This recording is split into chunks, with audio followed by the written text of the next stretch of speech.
mentioned in the end of it. That helped us reach an audience that may not have been aware of our channel before. Once again, we got quite a lot of mentions in the world press and many reposts on social media account because we made a story. Once again, we made an entertaining story trying to put inside some jokes and trying not to focus on the channel that we promote, but mentioning it in the end. So let's see what did we do. No, that's bull, that's nonsense. We need some fresh ideas. Better, stronger, and effective.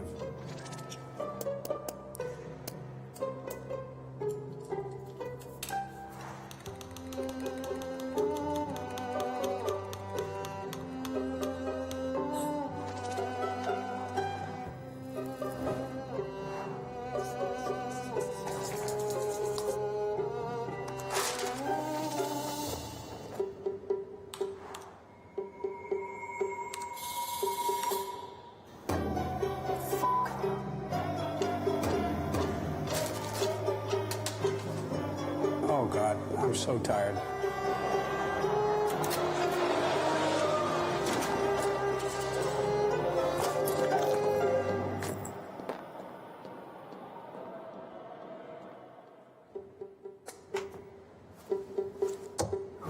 International.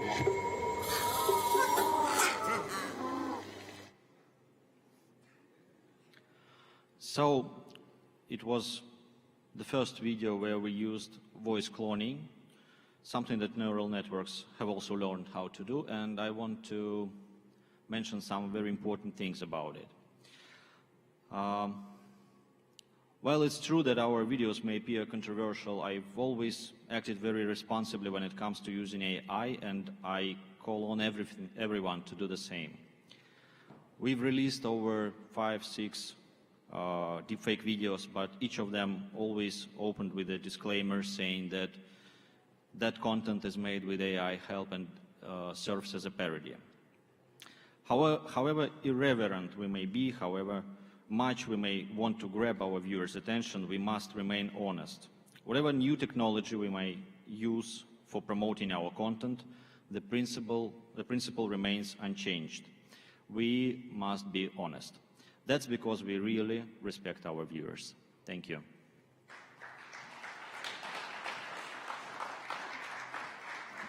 Once again, can we put our hands together for him?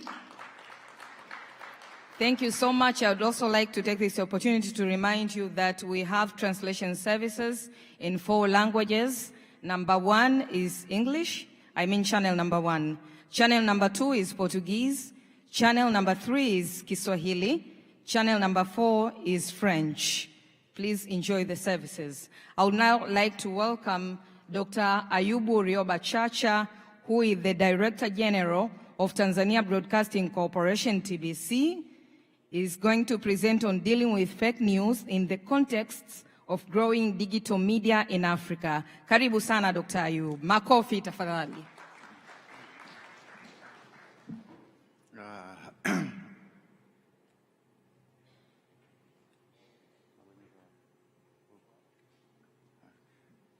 Habari za mchana. Kwanza nitumie fursa hii niseme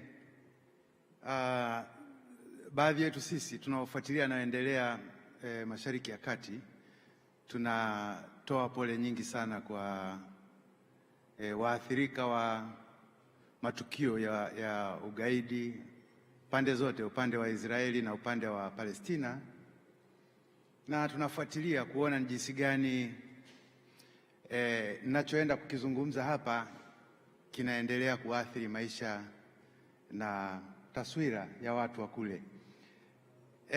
Mwaka jana niliandika sura katika kitabu hapa Tanzania. Waliandika watu wengi kuhusu masuala mbalimbali, na mimi nikaandika nikiuliza kwamba hivi ujio wa vyombo vya habari vya mtandaoni ilikuwa ni meli iliyokuja kutuokoa kutoka kwenye ukandamizaji uliokuwepo na serikali zile za baada ya uhuru. Tunajua kwamba zilijulikana kama serikali za kidikteta, sitaingia ndani, au hii Trojan horse sina muda wa kuieleza sana, lakini wanaofuatilia mambo wanajua kwamba huko Ulaya kuna wakati watu ilibidi wametengeneza farasi mkubwa sana wa mbao, wanawadanganya maadui zao kwamba ni farasi tu mtuangalizie, kumbe huko ndani kuna askari adui walioshuka na kuwamaliza. Kama tunavyofahamu na aliyetangulia amezungumza kuhusu teknolojia, miaka ya 90 tulianza kuona teknolojia ya internet inaendelea sana, simu za mkononi na kompyuta, na tulianza kuona kusema kweli faida nyingi sana. Uhuru wa kujieleza, watu wanatumiana taarifa hapo hapo, wengine wanatumia katika biashara, kutumiana pesa, kusalimiana na wakati mwingine hata kuhamasishana kuhusu jambo lolote. Lakini mbali na hayo, ilikuja kuonekana kwamba bado kuna athari hasi ndani ya mitandao ya kijamii na kwamba kulikuwa na haja ya kuchukua hatua, na hatua zilichukuliwa na serikali nyingi. Katika tafiti tulizofanya tunaona serikali nyingi hasa Afrika ziliamua kutunga sheria au kutumia sheria zilizopo kushughulika na wanaotumia vibaya mitandao. Lakini ukweli ni kwamba leo hii, dunia ya leo, mitandao ya kijamii na watu kupata taarifa kwenye simu, burudani na kadhalika imekuwa ndio uhalisia, na watu wengi zaidi internet inazidi kuwa rahisi kuliko ilivyokuwa kabla. Matumizi ya simu yanakuwa rahisi kuliko ilivyokuwa kabla. Tanzania ilivyokuja simu ya kwanza, ukimpigia mtu wanakukata, ukipokea simu wanakukata, lakini mambo yamekuwa yakibadilika. Lakini watu zaidi na zaidi wanatumia simu na mitandao ya kijamii. Kwa mfano, kwa Tanzania, takwimu, yuko hapa ndugu yangu wa TCRA, zinatuonyesha mabadiliko makubwa. Tutaona takwimu na wanaotangaza pia na wao wanapunguza matangazo, wanaelekea kule, kwa sababu kuna watu wengi kule, kuna watu wanazidi kuongezeka kule. Lakini mwisho pale nasema kuna watu wanadhani kwamba kinachosababisha leo kuna matumizi mabaya ya internet na kwamba kuna habari za uzushi, wanadhani teknolojia ndio inasababisha. Hapana, utafiti unaonyesha kwamba tabia za umbea, kulishana ubuyu, hilo sijui kama watalipata kule, na uzushi.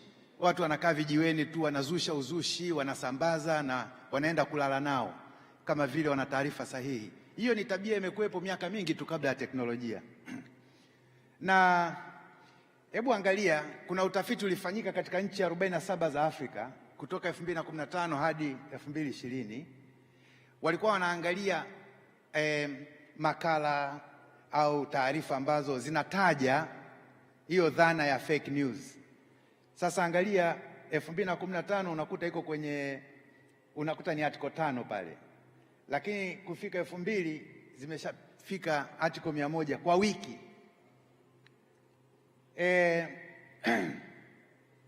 Na watafiti wanasema wakati wa uchaguzi wa ametoka ndugu yangu hapa, sitaki kusema, lakini uchaguzi wa Marekani 2016 wanasema uliingiliwa sana na masuala ya hizo habari za kizushi kwenye mitandao. Mnakumbuka Lakini pia tunakumbuka Uingereza wakati wa Brexit.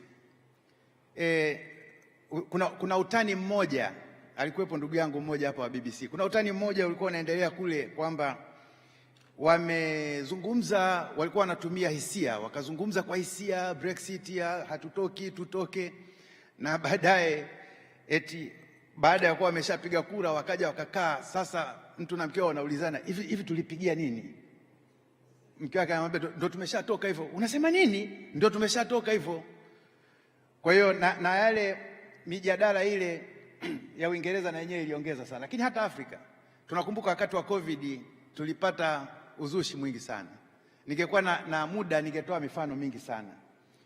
Na Profesa Wasserman, nafikiri kuna baadhi mnamfahamu, yuko Afrika Kusini, amefanya tafiti nyingi sana kwenye mambo ya mawasiliano na habari. Niwie radhi nitakwenda haraka kwa sababu ya muda.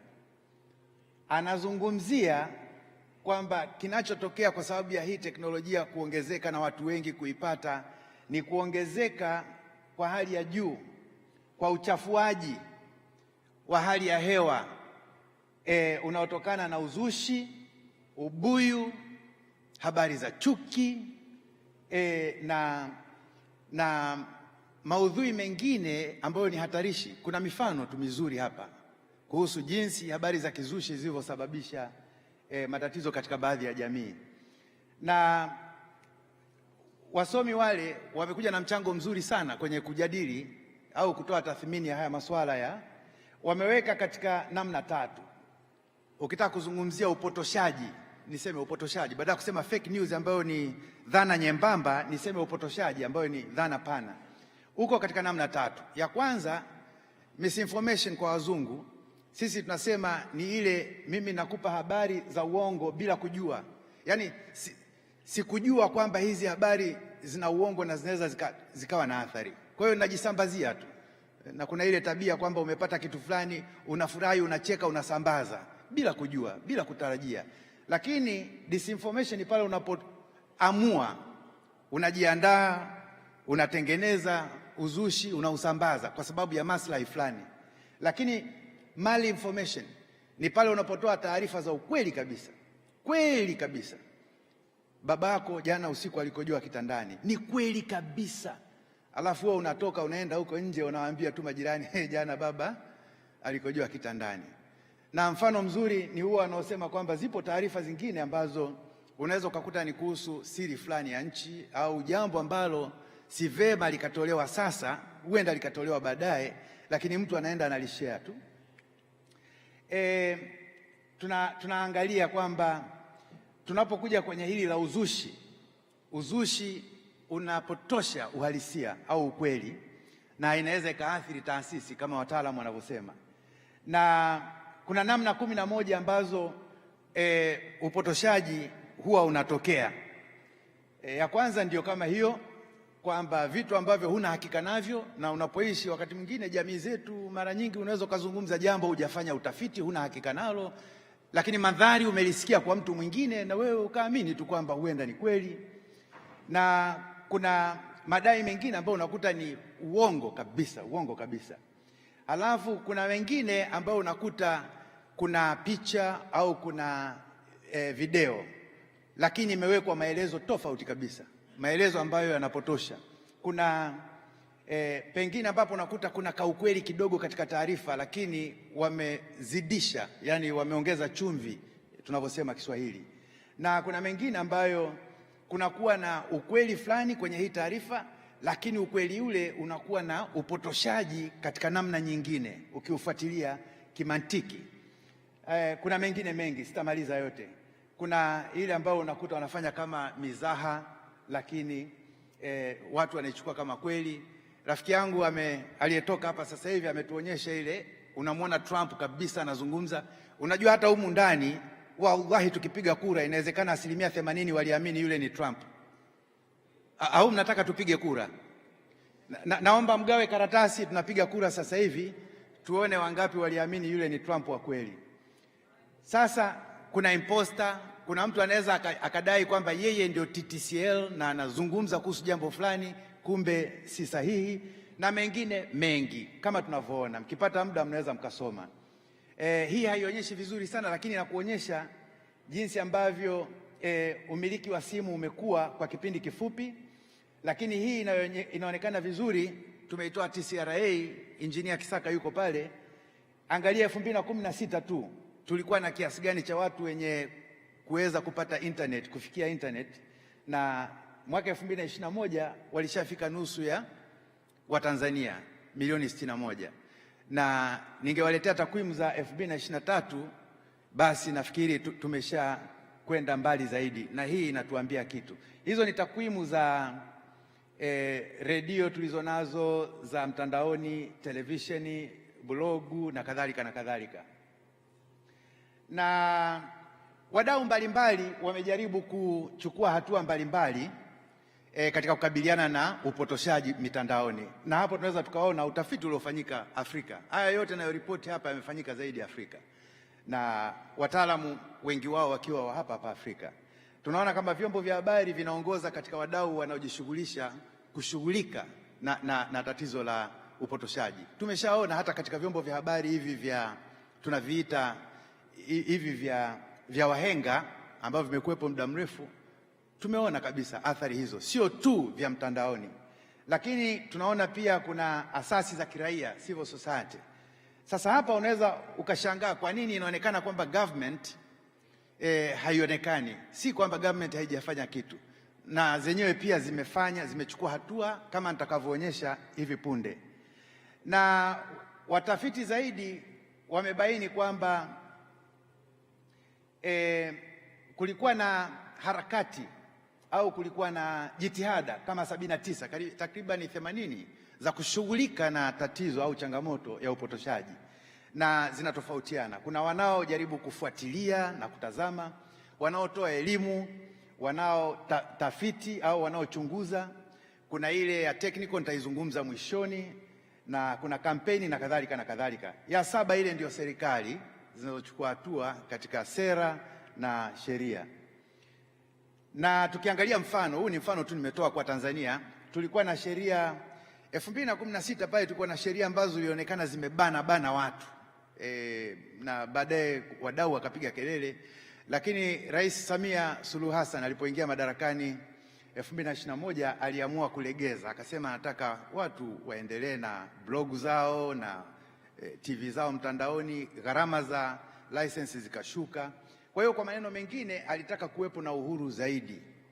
Na kinachofurahisha, nilivyokuwa nafanya utafiti, kuna wasomi wale kutoka nchi za kiliberali ambao wanaona nchi za Afrika zinakosea kubana watu, kwamba hakuna aliyefanikiwa kwa mujibu wa mawazo yao katika kujaribu kushughulika na upotoshaji. Hakuna nchi iliyofanikiwa kuzuia kutumia sheria kali.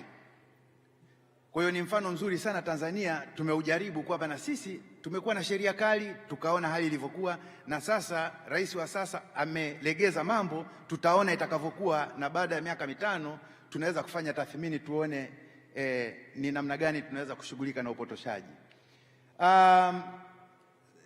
Hayo ni maeneo ambayo hizi sheria zilishughulika nayo, masuala yanayohusu ngono, masuala ya faragha, masuala ya jinai, afya, masuala ya dini na imani na kadhalika na kadhalika. Ndio haya yaliyowekewa sheria. Naamini muda wangu unaelekea kuisha. Mwisho, wadau mbalimbali, wataalamu, wanazuoni wanapendekeza kwamba wakati tunasubiri aina nzuri ya kuweka sheria za kushughulika na upotoshaji, basi haya yamekuwa yakifanyika na yanaonekana yanaweza kusaidia. Kwanza, elimu. Itolewe elimu tu, watu wajue kwamba upotoshaji ni nini. Alafu na elimu ile ikiwezekana iende kuanzia shuleni, na sio shuleni tu, madrasa, Sunday school au shule za kawaida, na pahala popote ambapo unaweza ukatoa elimu itolewe. Lakini pia wananchi wawe na uwezo wa kufikia. Kuna mtu alizungumza hapa asubuhi, muhimu sana, kufikia zile blog na mitandao, majukwaa ya mtandaoni ambayo ni yana sifa, yanaendeshwa kwa weledi. Yakiwa mengi, wananchi hawatapotoshwa huku, watajua kwamba ngoja niende pahala ambapo wanakuwa wanafanya mambo kiweledi. Kuna kitu kinaitwa fact checkers, vimetengenezwa sasa. Hiyo ni teknolojia sasa ambayo inatusaidia kuweza kujua kwamba hivi hili tufanyeje. Zipo, sina muda, ningeweza kuwapa mifano mingi ambazo zinaweza kutusaidia kuangalia kwamba je, hiki unachosema ni kweli. Jana nilikuwa naongea na rafiki yangu kutoka Zambia. Kuna deep fake imetengenezwa Zambia. Rais Hakainde Hichilema anasema, ndugu wananchi, nimeamua sitagombea tena kwa muhula wa pili. Sasa mimi kwenye mitandao naona watu wanampigia makofi, wanasema this is what we want in Africa. Huyu rais ameonyesha mfano, lakini ni deep fake na ni uongo. Lakini watu wameingia mkenge, wanajadili kweli kweli. Na matumizi ya teknolojia katika kuzuia usambazaji wa uzushi au upotoshaji ambao unaweza ukawa na athari. Lakini ndugu zetu hao wa liberali, mimi huwa nasema tu, wametengeneza mfumo ambao wewe angalia watu gani wana followers wengi. Hivi wewe ukiwa pale unaongea mambo ya kuhubiri wa Afrika tuungane, unajua majumui, maendeleo ya binadamu, tumetoka mbali, utakuwa na followers wangapi? 2, 3.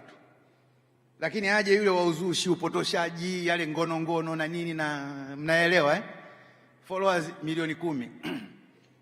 Sasa wakati mwingine kuna mifumo hii ambayo inasababisha na ukiwa na followers wengi manake unalipwa bila kujali unafanya nini. Kuna sheria, hili ni eneo ambalo kama nilivyosema linaangaliwa. Namaliza. Viongozi wa dini, huku kwetu dini bado ina nguvu Afrika, viongozi wa dini, lakini kuna viongozi wa kimila kule waliko. Wangekuwa wanazungumza na wao kuhusu jambo hili, kwamba wale wanaosambaza labda vitu ambavyo vinaweza kuleta athari, inakuwa ni jambo baya kimila, kidini na kadhalika. Lakini kuna hii dhana ya effective communication. Nchi zetu nyingi najua Afrika zimejaribu kufanya.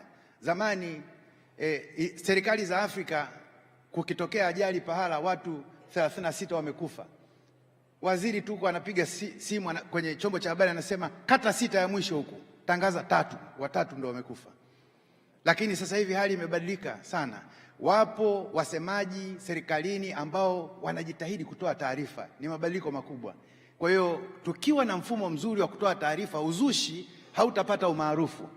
Lakini kuna nchi lazima ziangalie umuhimu wa kuwa na uongozi bora katika nyanja mbalimbali, kwa sababu ukiwa na uongozi mzuri, uongozi bora, manake ni kwamba watu hawatachukuliwa na upepo wowote tu unaopita katika mitandao.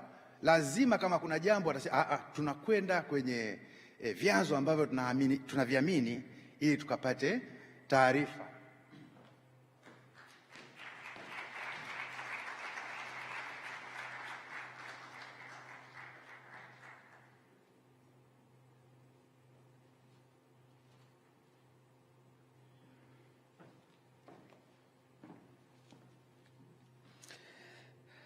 Dokta,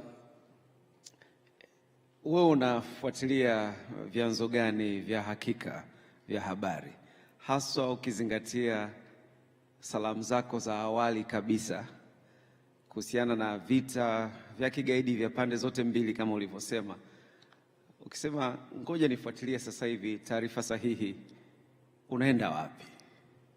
Unaanzia wapi?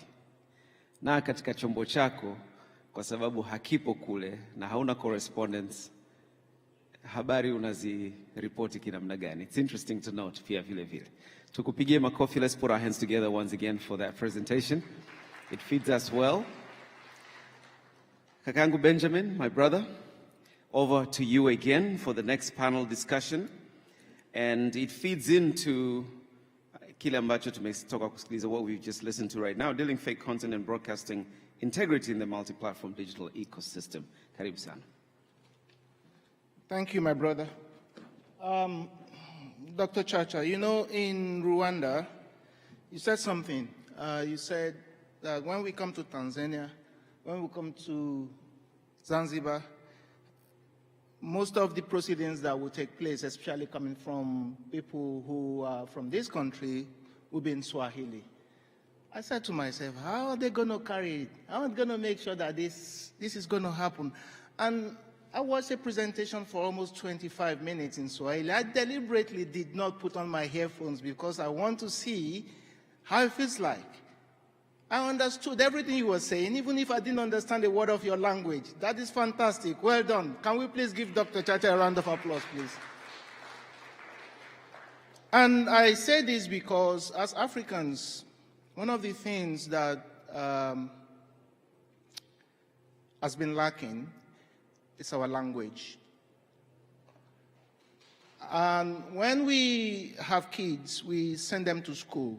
And they go to school, they start learning in English or French or Portuguese.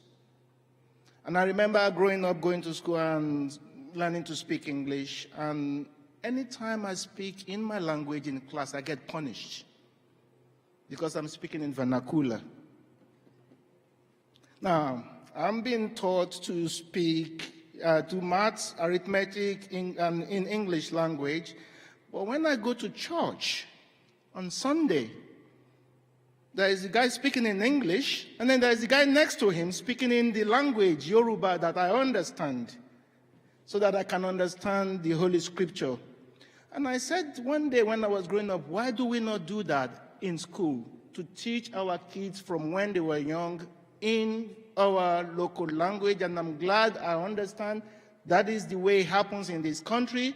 I hope all other countries in Africa can emulate that. So thank you very much, Dr. Chacha. I make a detour now. We go back to the issue of fake news. How do we deal with fake news as broadcasters? It's a panel conversation. We have on the panel a few, I don't know if we have everybody in, but please let me know. But do we have Elizabeth Riziki from Media Institute of Southern Africa in Tanzania? Elizabeth Riziki. Can we please give the lady a round of applause, please? I understand that Dr. Pratisha Litho is joining us online. Is that still the case? Yes? All right. We'll try and verify that, see if she's going to join online. You are welcome, ma'am. Do we have Pierre Aussi? Pierre Aussi is the director of Agency France Presse, AFP. Can we please give Pierre a round of applause? I see in my notes here that we have someone from RUT. Is that correct? Slav, I see in my notes here that we have... Can Boris join us then? Yeah, because it's about fake news and some of the things you were talking about. And Dr. Chacha, if you don't mind, can you please join us as well on the panel? Or you want to prefer sit there? I would like you to join us because there are some questions I need to ask you. You can say it in Swahili, I will say it in English. We'll understand each other along the way. Can we please give them a round of applause, please, both of them?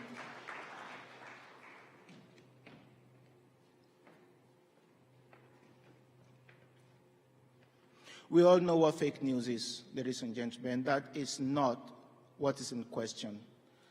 Fake news, misinformation, Dr. Chacha has covered it. It's a treatise to how we must see fake news and how we must deal with it. But on the practical note is what we want to talk about here. Apart from Dr. Chacha and Boris, can I allow the other two guests to please introduce themselves? Elizabeth and Pierre, please. Good afternoon, everyone. I'm Elizabeth Riziki, the National Director for Media Institute of Southern Africa, Tanzania chapter. We are an NGO that advocate for freedom of expression, access to information, and freedom of press in general. I'm so delighted to be among the panelists on this subject because as a Media Institute and NGO, we try to see how best we can make sure the freedom of expression, access to information, and press does the really good to the society. Thank you. Thank you, Elizabeth. And I think to say that, when I come back to you, the first thing I thought in my head that I wanted to ask you is where does freedom of expression stops? Where does it become something that is corrosive as much as fake news? But we'll come back to that. Gentlemen, please.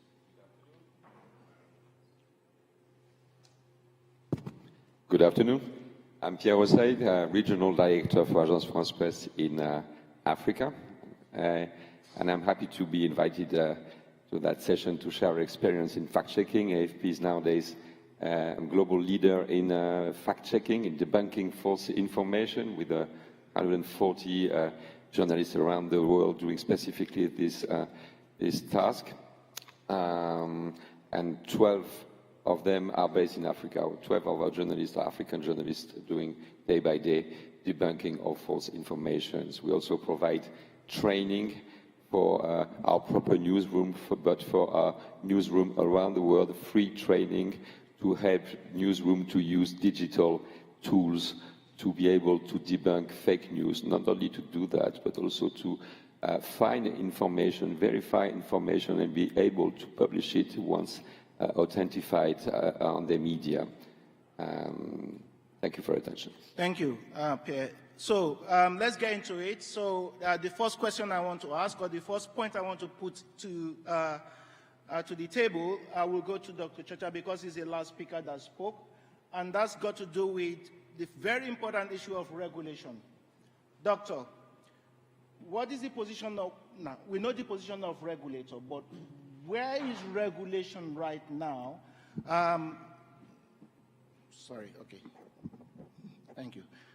Where is regulation right now when it comes to dealing with the issue of fake news and misinformation, to the context of, do you think, across Africa, and certainly indeed in Tanzania, starting from home, that regulators have what it takes currently to deal with that issue? If they do not, where can we go from here in the short, medium, and long term to make sure that they have what it takes to deal with the issue of fake news and misinformation?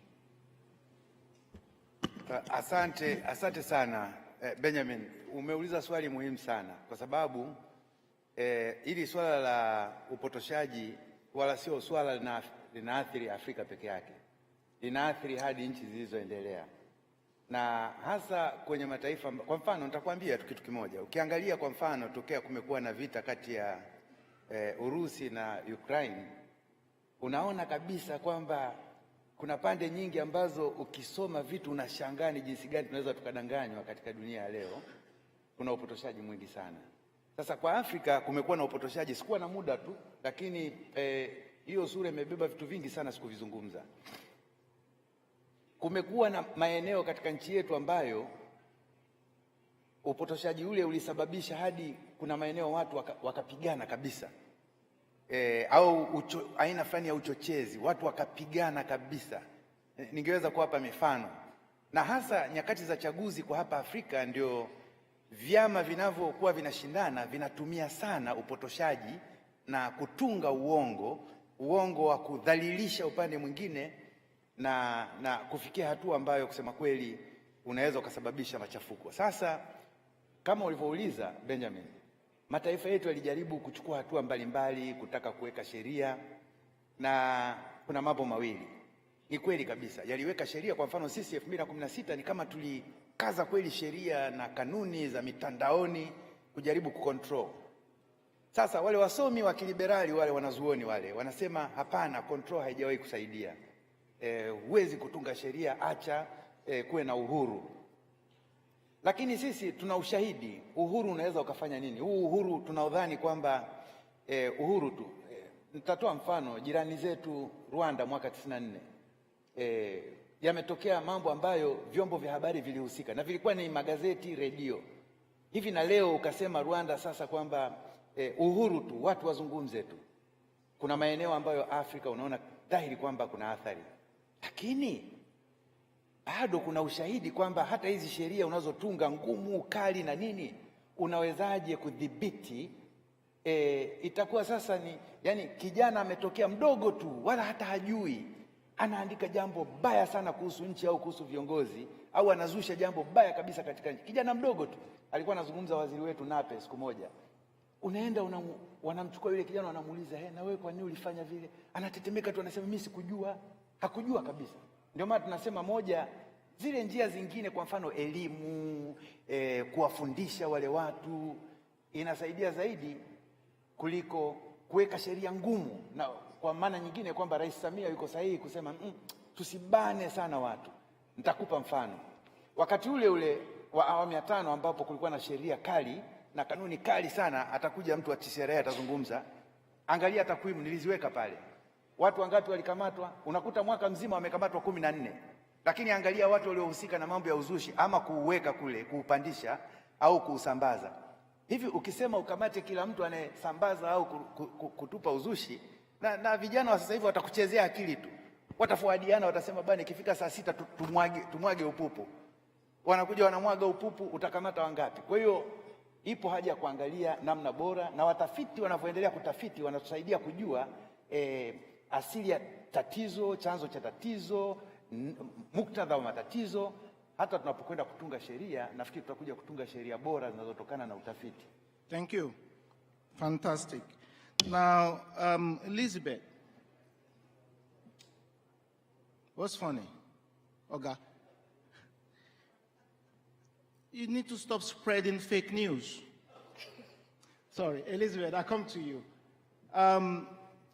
In what you do, within the space that you work, you safeguard freedom of expression. As I said, there is a thin line, there shouldn't be, but there is a thin line. You can cross it easily to say that I'm actually expressing myself, and then I'm spreading fake news, or I'm beginning to spread fake news. How do you, when the regulator comes, or when the law comes down on people and said, look, these people are spreading fake news, we need to clamp them down, and they say, no, we are doing freedom of expression, how do you manage on both fronts? Okay, on Tanzania perspective, with which I do believe many of the African countries of the southern part of Africa, we do have we have laws, we have regulations, but we do have culture, and we have some religious beliefs. Let me take an example. When there is a family meeting in the African context, and despite all this freedom of expression that is going on, advocacy, and you are the youngest in the family, the elder of the family is there and is talking, no matter how free you are, because of the cultural norms or beliefs, you just find yourself waiting to be given a chance. Not only in the cultural way of doing things, even in the government and other leadership areas. So with us, MISATAN, the Media Institute of Southern Africa, what we do advocate first is to understand where are your limits. For instance, this year we had a session to do a reflection on advocacy of freedom of expression. Where do we hear the voice of a boy child today? Barely you'll find somewhere. Or what are the limits? Because again, with the internet gives us, I normally take it as a road. You can find any vehicle there. You can find a motorcycle, a car, a truck or so ever. But it's you to choose where you jump in. So if you are living in a place whereby their regulations need to be followed, there is where your limits can be. Because again, you cannot go against the rules of the place. If we set some rules in this room, no matter how free you can think you can do, we just have to follow. So in our advocacy, we do a lot of sessions on training, on understanding what really is freedom of expression. Because it can vary from one place to another. When you go to a school, there are rules. When you go to the office, there are rules. When you go to the church, there are rules. In the mosque, the same.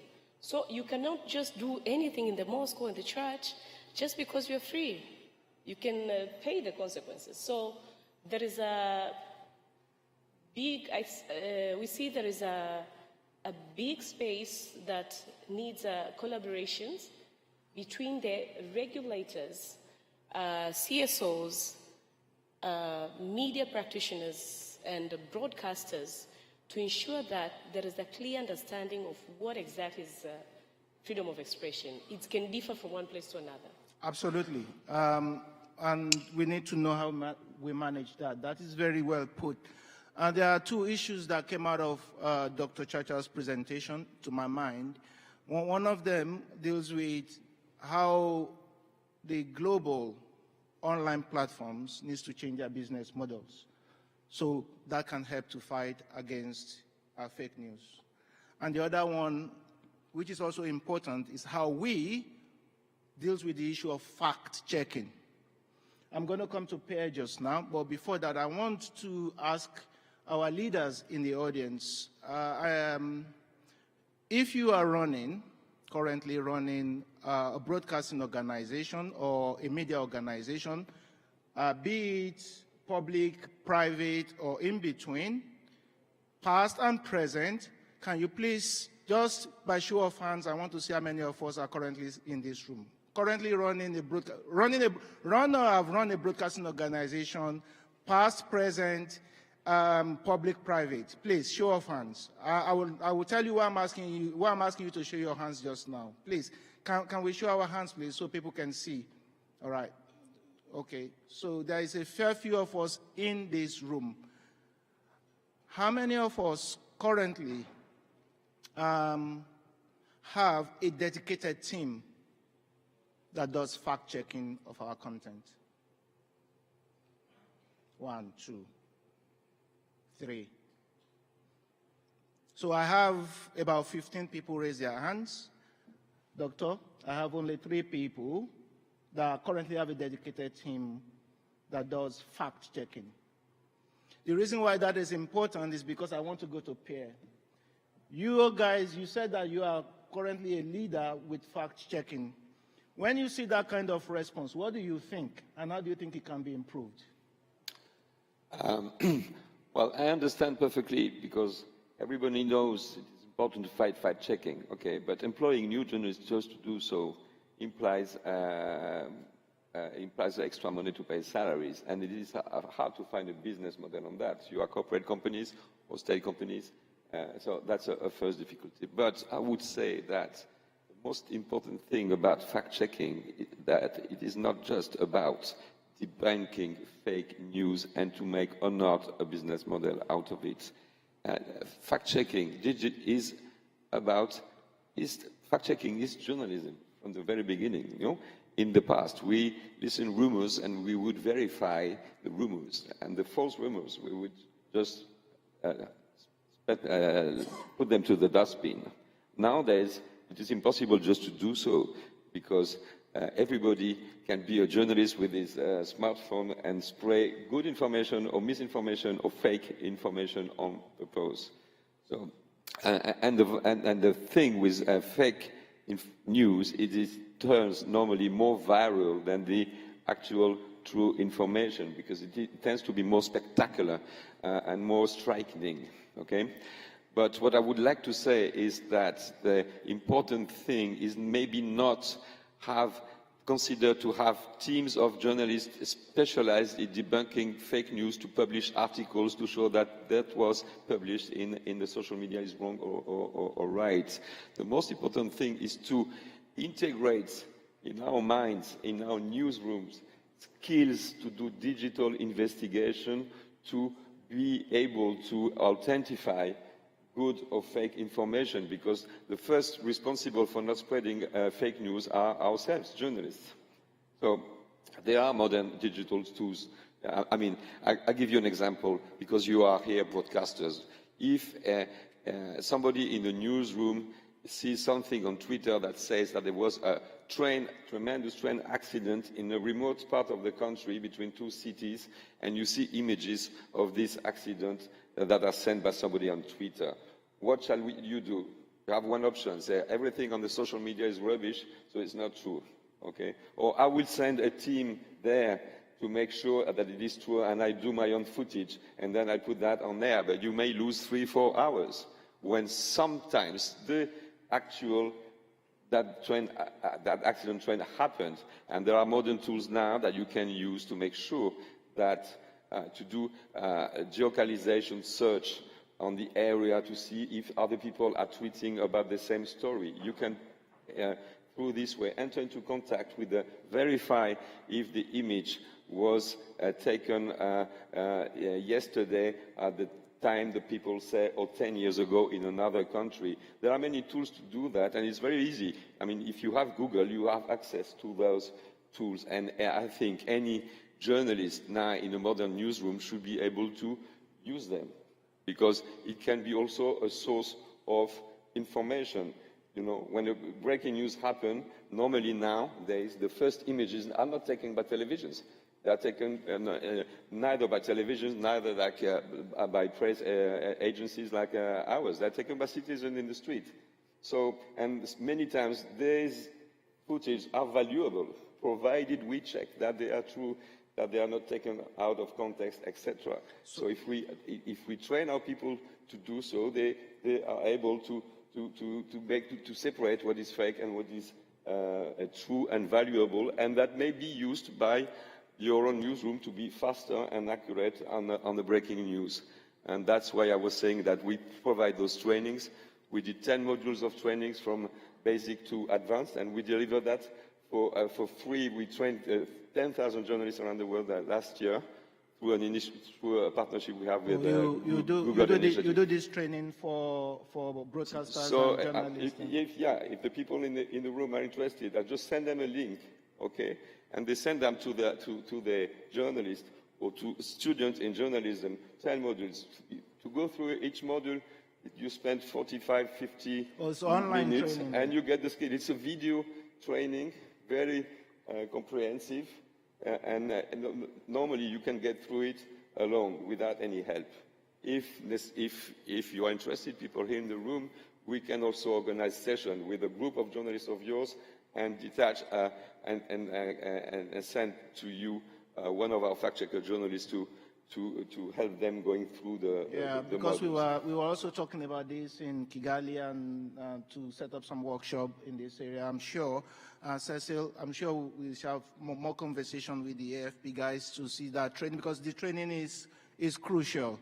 Boris, how do you see the role of technology to help combat? Because most of the fake news that we have, and Doctor's presentation alluded to it, are coming from the tech industry, the tech platforms, because of their business model. In your experience, how can technology be used by broadcasters to help guard against proliferation, the spreading of fake news and misinformation? Well, maybe my answer would be a little bit surprising for you, but I don't see a big problem in that, because fighting with fake news, avoiding disinformation, was always a normal part of the job of a news outlet. You were asking about special teams that research fake news and choose what news are fake and what news are not fake. I believe that that's the normal part of the job of every editor in the newsroom. And responding to your question about the train, I would say that I would post that with the phrase, according to the unreliable source or something like that.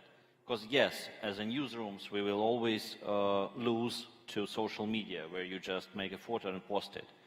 As a newsroom, you need to check this to find the second source, to find the expert if you need it. So you'll lose time. Of course, you will lose. But you should stay a reliable source as a newsroom. That's why people are still watching news and not only getting news from the social media. Of course, AI can help you in different ways. You can write a script that will find different sources on the keywords if you need that. For example, the place, the train, the word catastrophe, and AI will scroll every news source, every social media site to find everything that can confirm or not to confirm that news. So there are different things, but more or less we are still talking about the simple news hygiene that should use news outlets and that should use our viewers.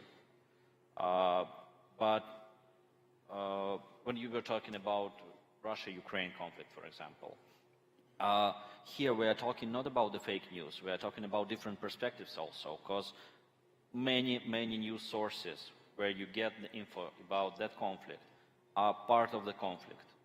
So as the news outlets, what we can do, we can just spread our perspective and our information. We must be reliable but also accessible to our viewers. So if you want, for example, in the Russia-Ukraine conflict, if you want to know more than just one side, you have watched at least 2-3 channels, to read at least 3-4 news outlets from different countries that are involved in conflict, that are not involved in conflict. And you, as a viewer, as a consumer of the information, only then you can get the reliable information. Thank you. And just on the role of artificial intelligence, AI, in helping to quickly find out if an item could be fake news or misinformation. From where you guys are, is there a particular tool that you're currently using that you can recommend in that space, or is it some general information that you could share that broadcasters can say, okay, maybe I can start to look at this tool to, find out if this news item that I'm going to work on, if it's actually fake or not, or if it's not entirely true. Is there a particular tool, an AI tool that's currently in play, from your point of view, your opinion? I would say that from the accessible tools, there are no such reliable thing. Because if you go to ChatGPT, for example, and you will ask questions to ChatGPT, you can find some mistakes in the answers, because anyway, ChatGPT is only takes info from the internet, from Wikipedia, from different websites, where mistakes still can be, because all the info that uses ChatGPT was written by humans. Yeah. So it's not 100% reliable. Exactly. Yes, so we have our inner AI tools on RT that help to find info in internet, but it still should be checked twice. Okay, awesome. So far, any questions from members of the public, members of the audience? Do I see any questions or comments on how you see the issue of fake news and misinformation developing? Masipidi, did I see your hands up? Were you, yeah, can we get the phone to, say it again, sir? You're good? Oh, I thought you had your hands up. Okay, in that case, I'll come back to Lady Elizabeth. So within the space of the context of what we are talking about, and what you are doing in your field, what recommendation do you make to journalists, to media organizations, professionals, on how to approach and deal with the issue of fake or misinformation items when they are doing their work? How can they do that properly? Okay, thank you. In fact, in Tanzania, fact checkers are very few, but they're coming up. Like Tanzania Media Fund, they are doing that as well.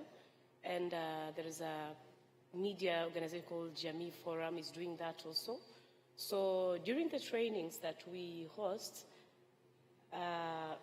all that we do is to advise journalists to get a proof of whatever that they have, just like the way they have to do it professionally.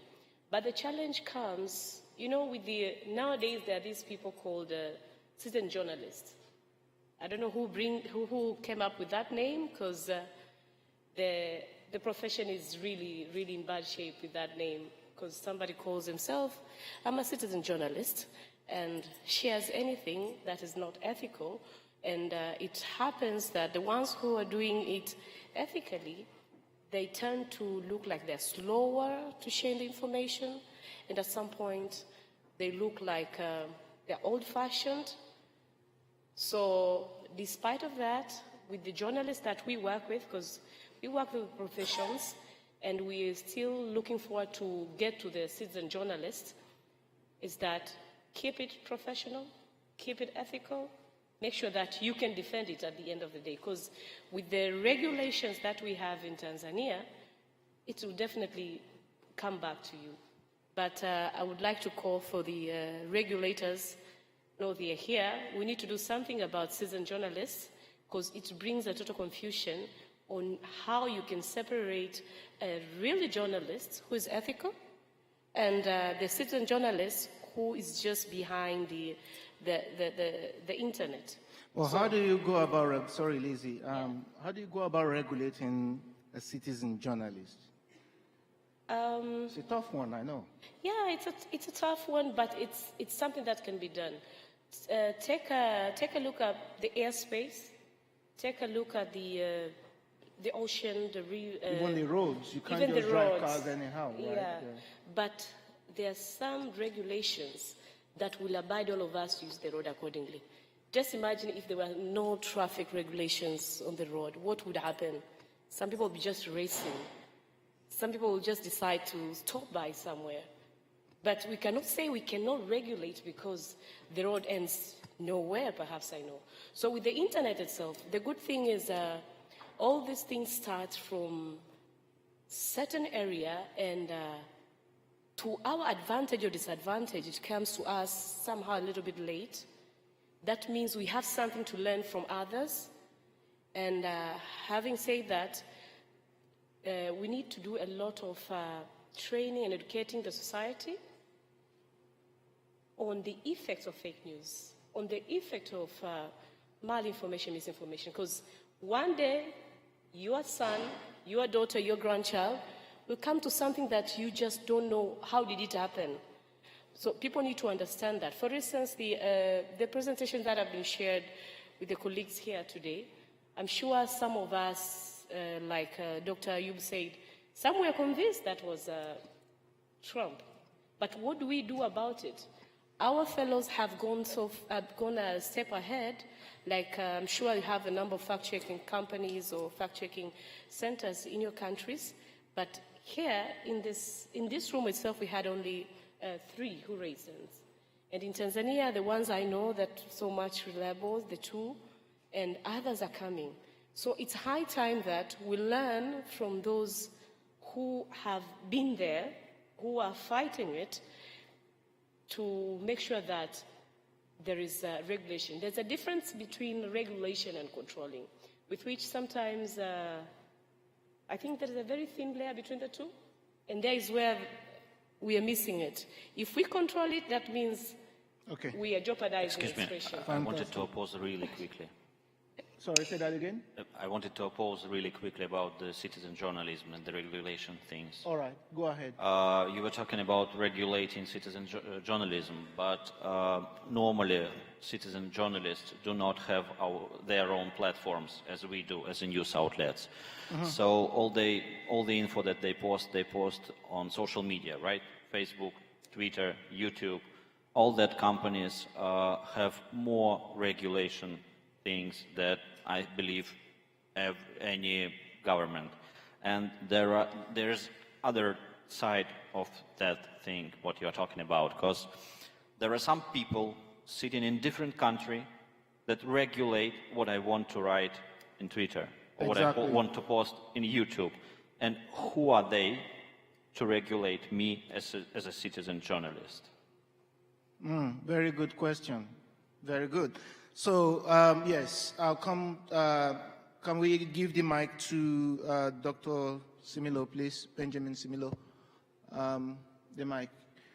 And after that, we start wrapping up. I've got 5 minutes left. We start wrapping up the panel, because now I'm going to ask you to just give me your last few words of wrapping up and takeaways. And but first, my doctor. Leon, let me just add a little bit of what I know.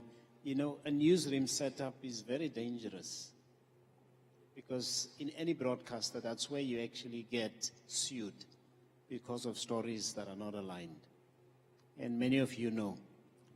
So within that setting, the first thing that must come to mind is that, can you regulate yourself as a journalist?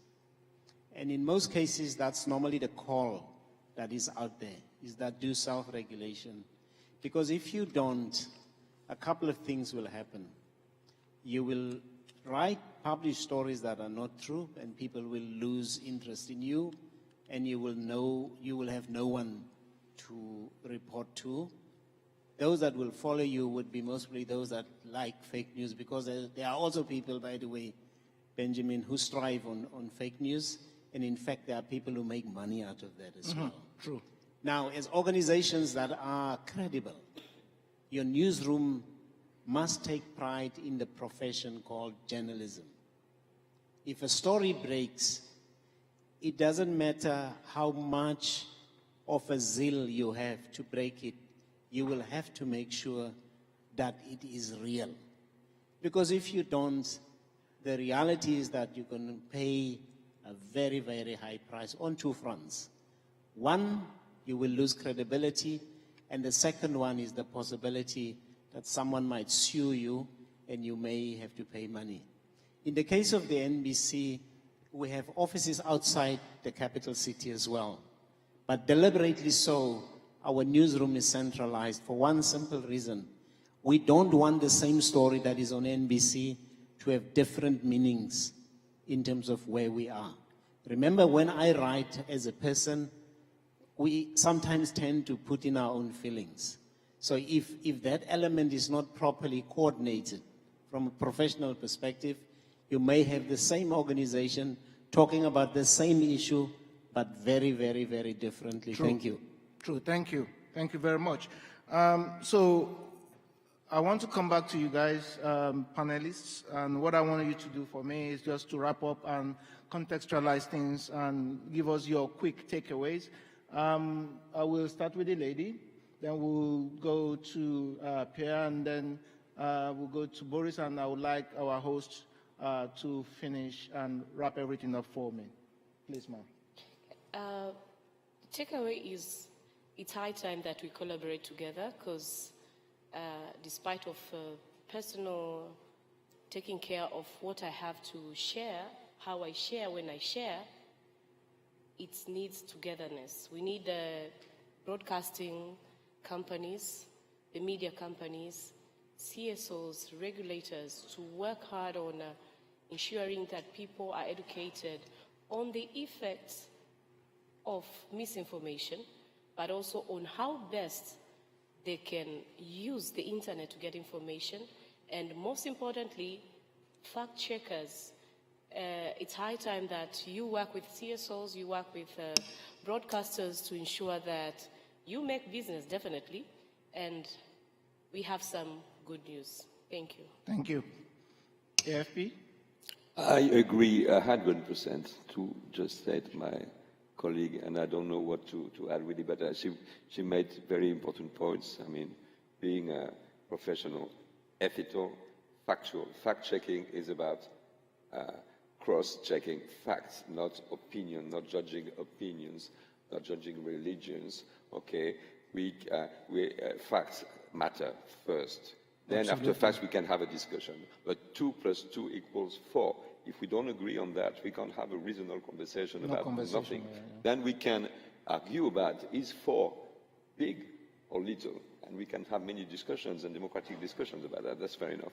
I think that's the important point she made also is the importance of collaboration, because we can't, and any organization can't fight alone against this phenomenon, okay? Because it's an ocean of fake news that is flooding us every day. And in some countries, in France, they have an experience like that during the former presidential election, where media houses gathered together from different opinions and right wings, left wing, whatever, but they put together the efforts to create a platform to debunk fake news during the elections. And I think that's a very good example of collaboration, because it makes them credible. They can fight on opinions, but they're on the same side on collaborative facts. framework. And that gives credibility, and I think that can be done anywhere in the world. Awesome. Collaborative framework is important. Boris, your takeaway, sir, as quickly as you can, because I'm out of time. Well, I hope that I don't think that AI technologies, for example, would help us to fight the fake news. And I believe we are getting to that point where we will more and more lose that race between us as news outlets and the social media, where you can post anything immediately. But at least I'm sure that AI technologies would help us to work faster in editing, in writing, in checking, and we won't lose that race totally. Anyway, the main thing that we should take in mind that we are, as have been said previously, we should stay credible sources. And if we keep it in mind, everything's going to be okay. Okay, stay credible sources. And last but not least, my chief. Nachoweza kusema ni kwamba mabadiliko ya teknolojia historia ya dunia inaonyesha kwamba yamekuwepo, yanakuja, na katika vitu huwezi kukwepa hata siku moja ni mabadiliko ya teknolojia. Jambo muhimu kwetu ni utayari wetu kwanza kuikubali, badala ya kujiandaa kuikabili, kuikubali na kutafuta namna bora zaidi za kuishi nayo kupitia tafiti na mikakati ambayo inafanya kazi. Naomba niishie hapo. All right, thank you very much. And there you have it, ladies and gentlemen. We've come to the end of the panel discussions that looks at dealing with fake news and broadcast integrity in the digital ecosystem. Can we please show appreciation for our panelists, Elizabeth Riziki, Prayer Osel, Boris, and of course, Dr. Chacha. I'll hand back over to the Masters of Ceremony. Thank you very much. Thank you so much. Can we please give a round of applause to Mr. Benjamin Pius, the CEO of BMA, for moderating the session very well. I would now like to welcome another speaker, who is Didier Fassi, Vice President of EMEA NSS, who is going to present on accelerating DTV coverage while reducing DTT operational expenditure and innovations for rapid content monetization. Karibu sana. Can we clap for him?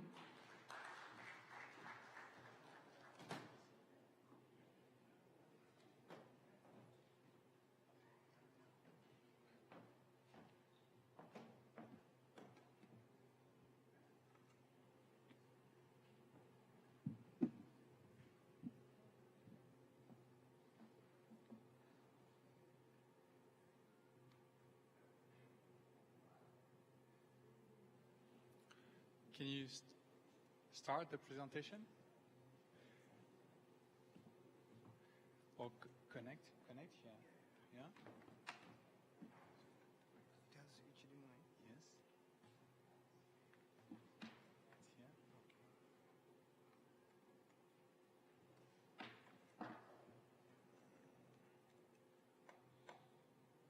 I think it will go slowly.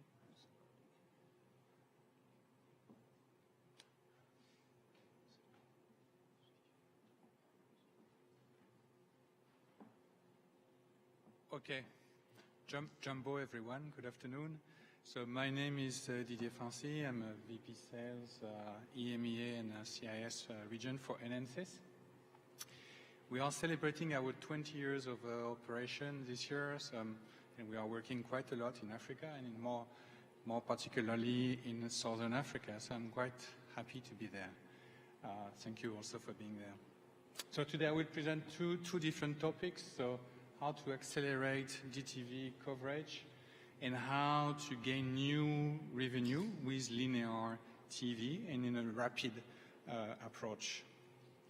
So just quickly, what is NNSS? So why?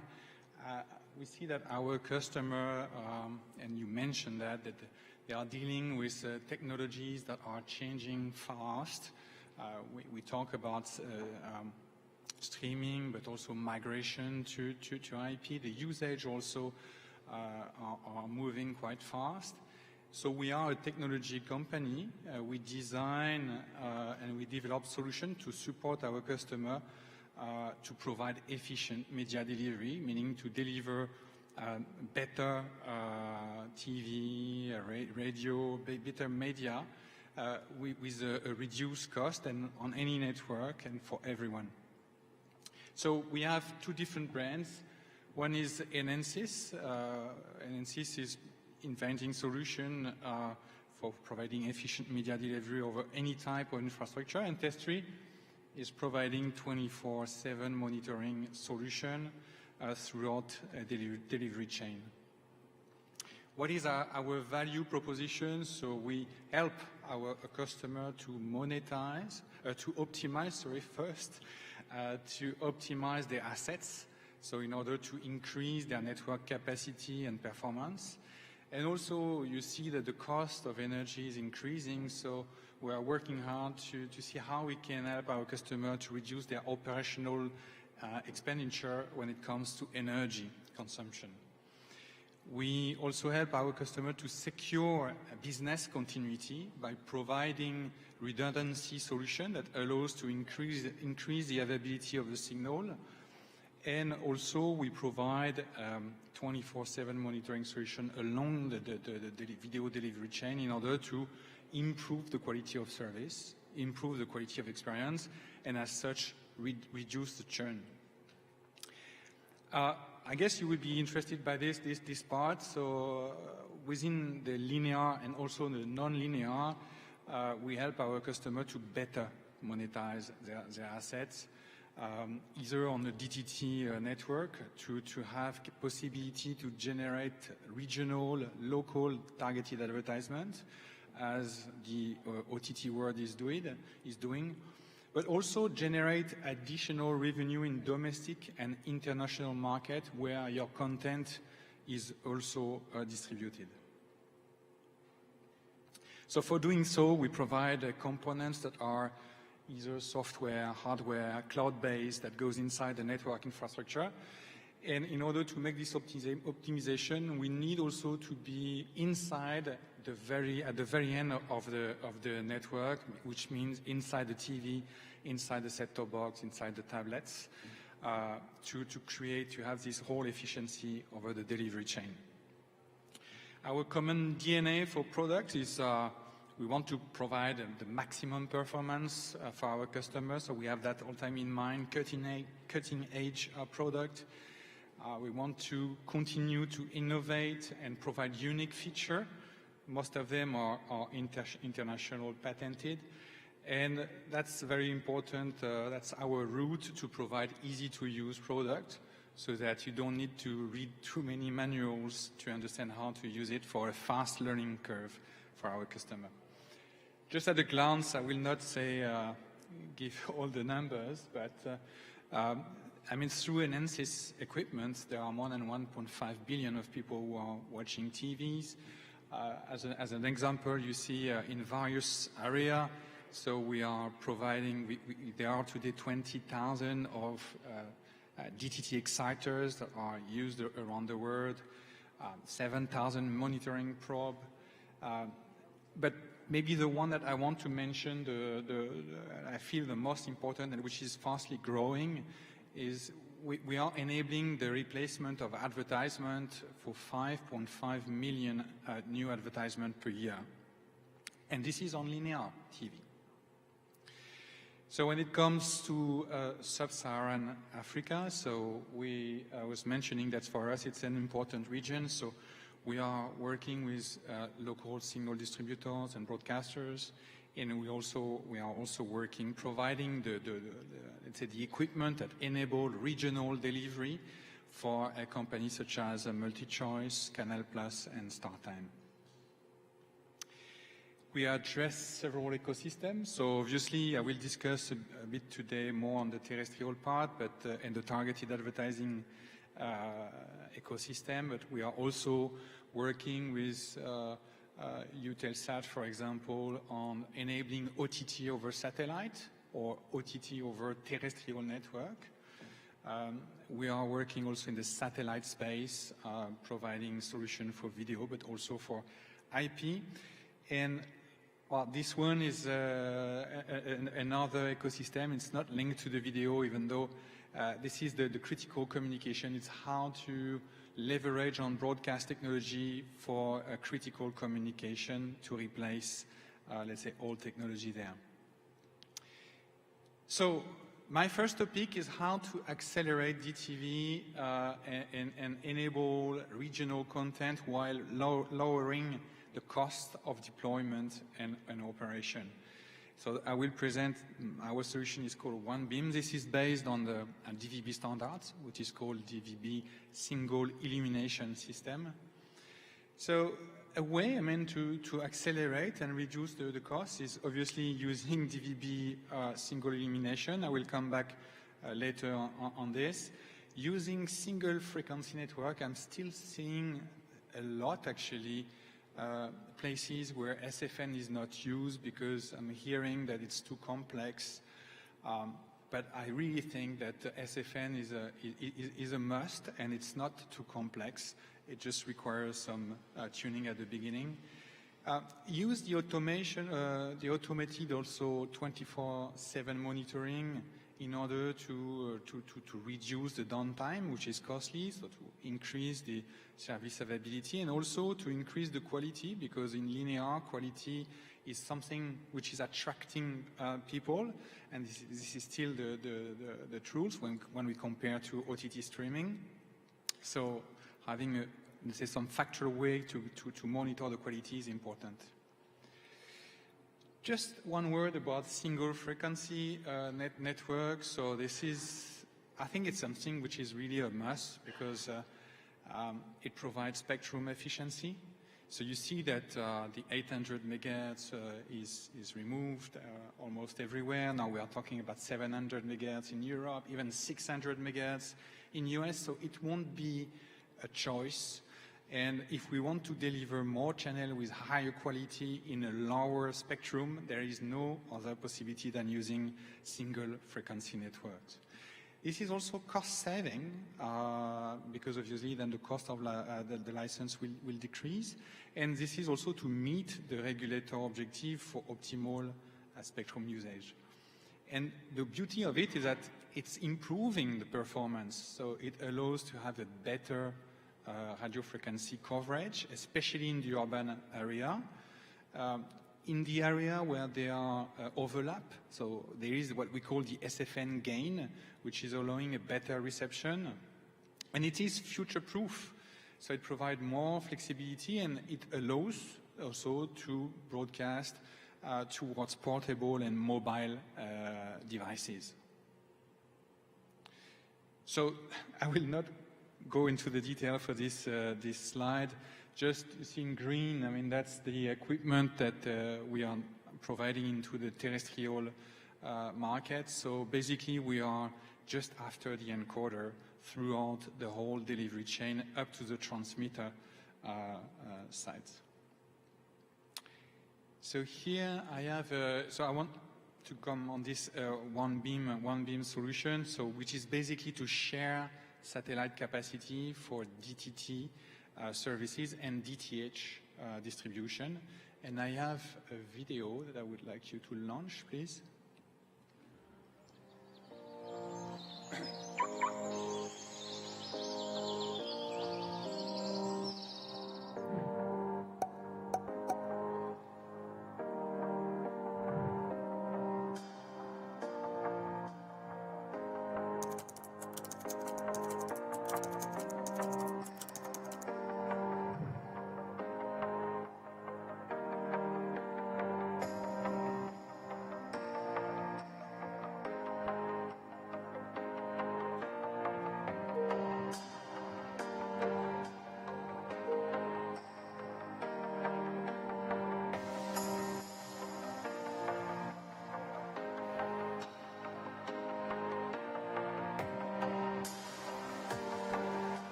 Okay, thank you.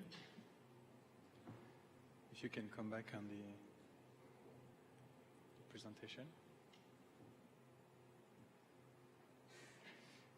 Yeah, so actually, before that, this is coming back. So we see that terrestrial DTT distribution, it's a very great technology, especially for area where there is a high density of population, and to cover also a wide country. But the dream to have 100% coverage with DTT is something that cannot be met. It would require too many DTT transmitter, and it is too much costly. The economic doesn't work. So obviously what is happening that we are not at the 100% coverage, and there are some black spots, people that are not receiving the signal. And in order to do that, we use DTH.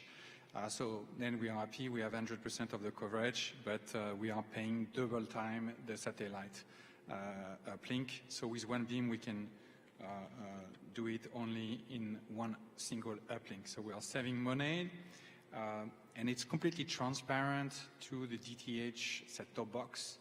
It provides a lot of flexibility. The DTT MUX can be created at the transmission site. It's SFN capable. This could be centralized completely in band from a central Eden, so there is no need to go to transmission sites that are difficult to access. And the configuration of a new DTT MUX is also easy. Okay, so that's a good way to, I mean, in the challenge that I've heard that you're facing, I mean, funding is an issue, obviously, so reducing cost is a first solution. And then the second solution is to increase revenue. So just here for this solution, it has been deployed for the last 10 years. We have deployed it in 15 countries. Recently, it was deployed by Canal Plus in several countries in Africa. It is used in South Africa by Centec, in Burkina Faso by RBT. So it's a very mature solution, which is quite quick to deploy. And we will also, for the 2024 Olympic game in France, so we'll have 2 ultra-high definition channels that will use this technology as well. So no extra cost of distribution for a new MUX. That's great. Yes. So do you really need to? I'm told that I have just 3 minutes. Is it the case? I thought I have a bit more time. No. It's okay? It's finished? Okay, 2 minutes. Okay, so I will have to go very fast then. Yeah, so then what I will do, I will just present a use case for how to generate new revenue. I will present a case with 2M, which is a Moroccan free-to-air TV channel. And there is a company called Sanoa Media, which is having the right to distribute this TV channel, and they are distributed in France. But the thing is that when they are distributed in France, there is a large community of Moroccan people living in France, but they are consuming in France. And the problem is that this content was distributed in France with Moroccan advertisement. So they were not generating any revenue out of that. So the goal was to easily replace those advertisements to generate some new revenue. And the result, after 2 years of operation, 2M is generating more than 100,000 euros per month with new revenue in France. And they can do that in each and every country where Moroccan people are living. So it's a way to monetize their content. So we have this use case also for several TV channels. As long as there are, let's say, communities living from your country outside, and those people want to see your content, you should leverage on that also to monetize it in order to get some overseas advertisers. And they are interested by that. If you have issue to find those advertisers. Our solution can be connected to what we call ad decision server, and this is feeding automatically advertisers there. Okay, so it took like less than 1 month to set up the solution. Thank you very much. Asante.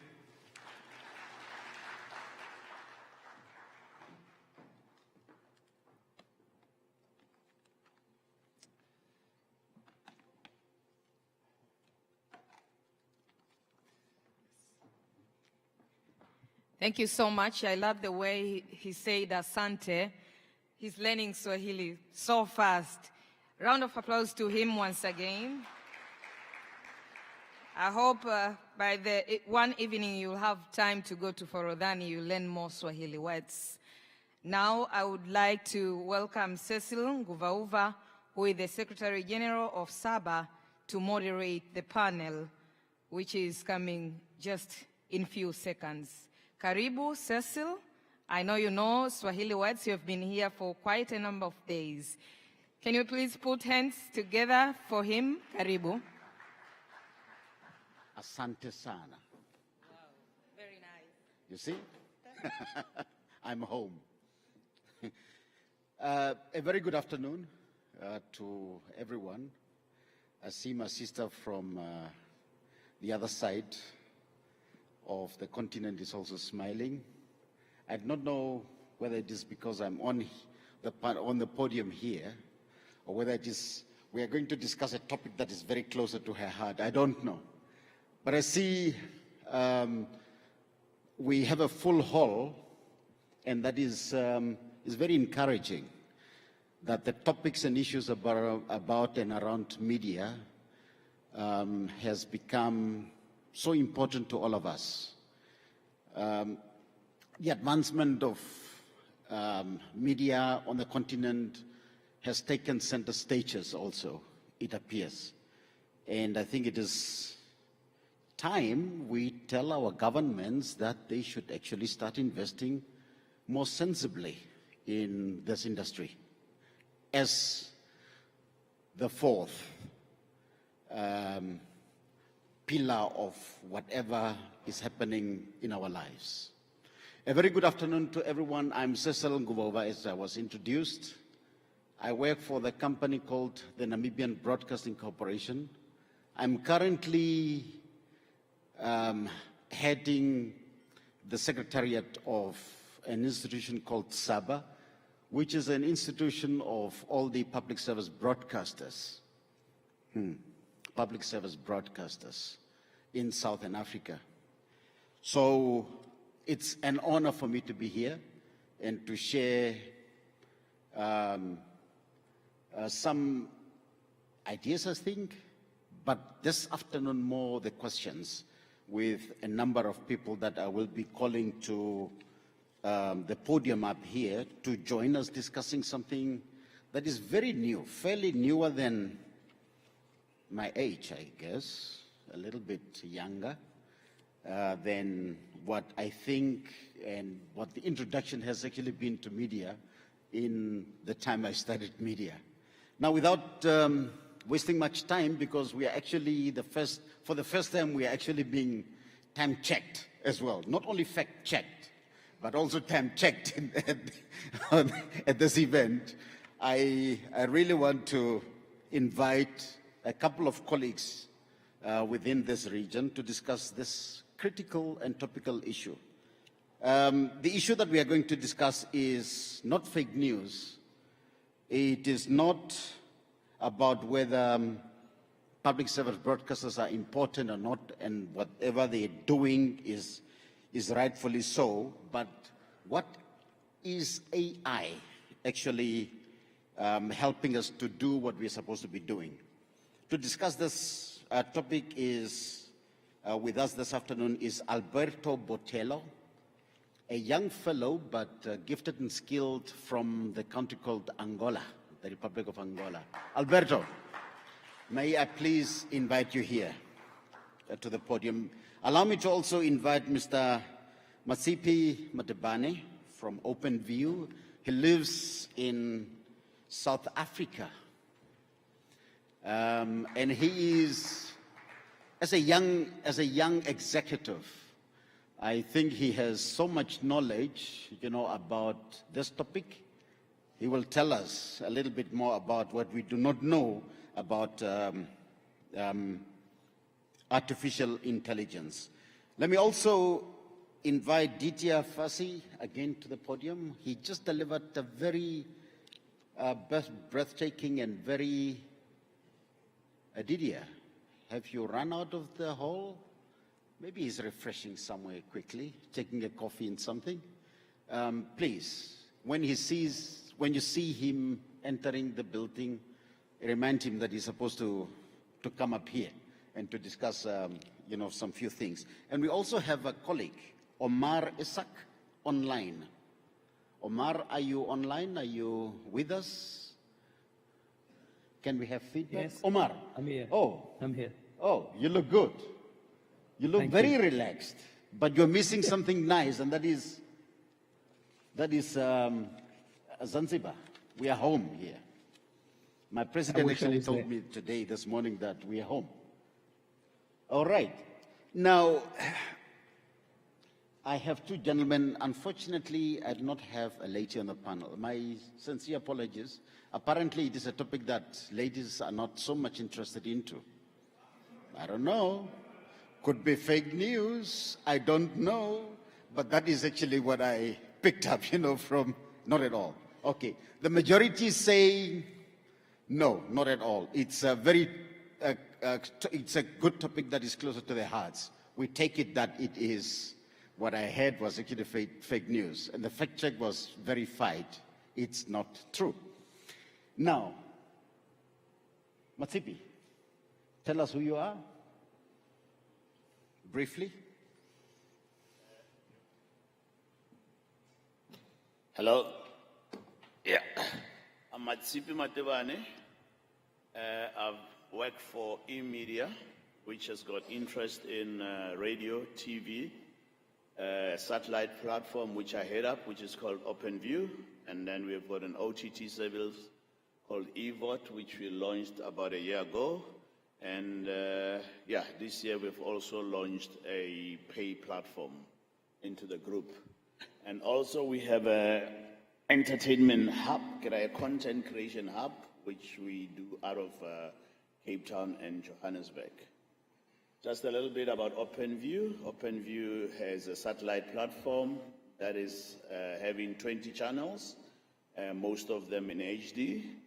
And also we've got about 20 radio channels. And this is a mix of privately owned channels and also public broadcaster channels. That's about it. And we have sold more than 4 million set-top boxes. Right now, we think we're having about 3.2 million active. Thank you. Quite an achievement. And the reason why we are here, we would love partnerships and collaborations. And we will actually be talking to AI today and asking you how those tools that are ready within the market are actually helping you do your work sufficiently, proficiently, and efficiently. Lovely. Good to have you here. Omar, please tell us who you are, what you do, and take us through. Sure. Thank you very much for the opportunity. My name's Omar Isak. I have worked as a CEO of radio stations, radio groups in South Africa for about 30 years, both Kagiso Media and Prime Media. That was how I spent most of my adult working life, starting as a radio presenter and then graduating to run these businesses and being responsible for strategy and the business and commercial and so on. After I left my corporate job, I moved here to Europe. I actually live in Portugal, and I work for a French company that produces, that has a platform actually, web, digital magazines, etc. Its primary objective is to find the most useful information for broadcasters around the world about how technology is enhancing the opportunity for them to sustain their businesses. And we're primarily focused on radio and audio. So a lot of my conversation, when I come to it about AI, will be in the radio and audio space. In fact, we've just produced this guide to AI for broadcasters, which is completely free and everybody can get a copy of it. So I think if you are interested in some of the things we talk about a little later, it'd be great for those of you who are in the audience who want to know more and get more detail to actually access the guide. Thank you, Omar. Mr. Bocello. Is it on? Yes. Please. Well, you already did my introduction. I'm a young general content director from the public television of Angola, and I'm here to share some of my few experience and insights about the AI technology. Lovely. So, staying with you, Alberto, I mean, the audience here will actually want to know, I mean, as the content driver, you know, for so many platforms that you engage with. And by the way, he's one of the directors that, content directors and production directors that Saba is using in the creation of our own content for the upcoming Saba TV channel that we will be launching, after being given the keys by our Vice President of Saba, Mr. Ndlamini, sitting there, smiling, obviously, because he's holding that powerful tool, and that is the key to our TV channel, and with the fellow directors. He's been very, very keen, I should say, in producing one of the very interactive program, the Culture Switch, that we're also testing out within the market and the industry. He's the main man behind that one. Now, Alberto, being the brain, you know, behind the content and all these things, artificial intelligence is a very new, fairly new topic to most of the broadcasters and content producers and distributors. How do we make use properly of that tool and the gadget? I think the key word is if we first of all, start to see it as a tool. Like any other tool, digital tool that came before, the first thing that we need to start doing is to figure out how to use this tool on our advantage. Because artificial intelligence didn't only change the way we watch TV, but the way we also produce and create content, because it takes the broadcasters and TV producers to the next level of operation automation, because it can help us to predict what the viewers want, commercials, insights. And one of the most important things is that, like the experience that we have with the Cultural Switch project, you don't need to be together to work. We can be actually everywhere. And it's reduced time, it's cost effective, and we also have some of the challenge, and I think that's one of the main challenges, that we don't really understand how to explore it on our advantage. But if we see it as a tool, not more as a tool like any other tool, AI will only function according to human instruction, because it has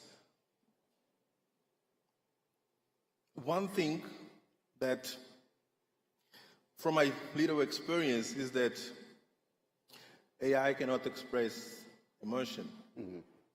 AI cannot cry, cannot bleed. So when you're using AI, for instance, on the chat, to write a script, if you don't give them specific and detailed information, you may not like the results, and you can actually spend the whole entire day try to give them instruction on how now to write the script that you really want. So it's a challenge that, for instance, on our station, we made an experience to record a commercial 6 months ago. I wrote the script and I gave it to the head of post-production to edit with AI technology. And he asked me, so who's going to do the voiceover? I said, try to use the AI. And he recorded the commercial with the AI software. And we put the commercial on air for 6 months. And everybody on the station is asking, who's that voice? Who's that nice and sexy and beautiful voice? But the thing is that the only person that knows the secrets, who's behind that voice, and me and the head of post-production. So the result is there. If you apply the specific setup to produce the desired results. So this is actually a tool that is very useful and very interesting to discuss that further. But Matsipi, how does that actually help you do your business and operate properly within your industry? I mean, your work, your workspace. So I think with anything new, the approach is that you need to be quite careful. We're emphasizing that people need to do research. And I think in doing that research, you need to know what's going to work for you. So for us, we have clear outcomes of what we want when we use AI, and we need to be quite careful because there's a lot of hype, but that hype does not necessarily translate into practical, profitable results. So our approach is that AI gives data-driven analytics, which helps in informed decision-making.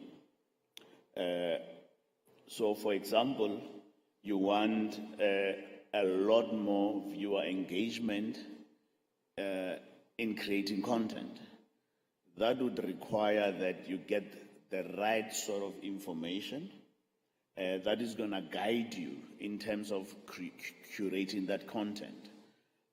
For example, if you are coming up with a love story, AI could actually be helping you when there's a usage of a color rate, when there's a certain pace of music, and from a certain region, there's a certain response in order to evoke a certain emotion. And that's where AI becomes very critical. It starts giving you a formulation of the things that have worked in the past and that could possibly work in the future.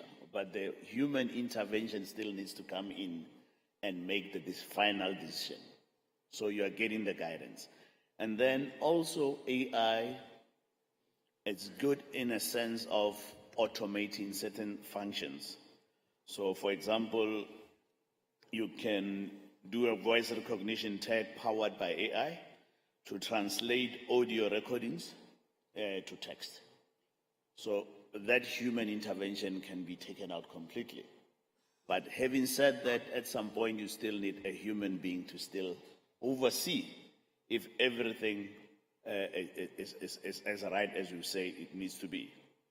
AI is much faster. I mean, based on that point now, I could actually shoot a video in English and use an AI tool to actually translate that in Kiswahili, for example. That's actually what you basically mean, essentially. In a minute.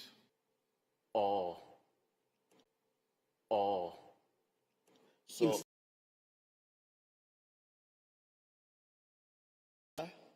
and I mean, the reality is AI just gets us faster, and it's faster than human beings. But the responsible thing is, at the end of the day, a human being still needs to check that. I think that's the point. In terms of quality, do you get the right quality, the same quality? I think the biggest thing is somebody was saying you need to check and check and check. Right. So you get faster to making decisions and the quality just gets better, but the human intervention is there. Okay. I mean, before I get to Omar, I remember a couple of years ago, and I'm stating this, a couple of years ago, the internet platform was so set up with a bias, and I did not know why the bias was there. I was typing in, for example, a beautiful lady in Africa, for example. And what you would actually get is, as per the settings, you know, and what it will be a very slender, tall, whatever, you know, and I would look at the thing is, and I say, okay, this is actually from a perspective of a certain culture and belief. I do not want to say what I was looking for, in fact, but that thing was actually the information, you know, that the internet is actually set up, the algorithms, you know, dictating whatever a prompt you actually get at the end of the day is as per the settings, you know, so how does AI actually address all these settings? I should say displacements, perhaps, in your instance, for example, and the dangers involved as well. What's the question? Yeah, Mtsipi. So, are there any threats, I mean, of getting what you are actually not looking for, you know, at the end of the day by using the tool? So they are definitely positive. You can take it. Yes, there is not everything is it's a wonderful thing on AI. On AI, there's a lot of challenges and risks as well, and one of them is misinformation and deepfakes. Right. And the risk of unemployment and the trust deficits. Right. And difficulties in understanding the software and how to operate. That's why the need to a supervision continually. It's very important because it's just a tool, and it will give you the results that you want. Right. But to give you the results that you want, so you need to set up with the information that you need. Otherwise, you will have undesirable results, and you need to shake it until you get it there. Thank you. Thank you. Omar, let's get to you. I hope you're still with us. Yeah, I'm here. Oh, I don't know yes. if you can hear me. Oh, yes. Give us a little bit of your experiences, you know, in as far as AI is concerned, your operations, and how helpful a tool that is, you know, to you. Okay. So let me speak about also making a distinction between what we would call traditional AI and generative AI. And there is a difference. So earlier on, one of my colleagues on the platform was talking about using data to, you know, it's very quick as a tool for analysis and giving you some insights and so on. That's what traditional AI is. What is generative AI, which is what we all hear the hype about ChatGPT and so on, is built on what they call large language models.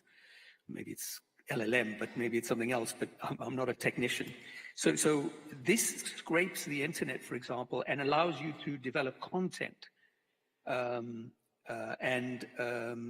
example, one of the things we're seeing happening as a result of the emergence of generative AI is you can actually run news bulletin, very risky, and all of the risks that we talked about earlier, or I heard on stage, are 100% true, but for the first time, you can actually run content because of generative AI. And let me give you some examples of some of the things we're seeing software companies are developing.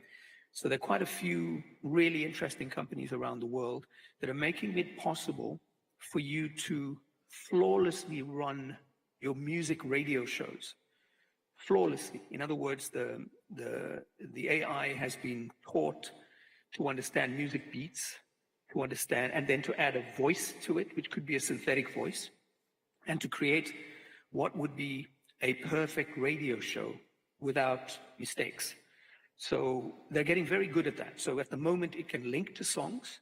It can even display emotions. The synthetic voice is good enough to have a mood or emotion related to the type of music you're playing. So if you're playing a ballad, there would be a different sound to the synthetic voice versus if you're playing a party hit, because there the synthetic voice would be much more upbeat versus a bit more romantic, let's put it that way.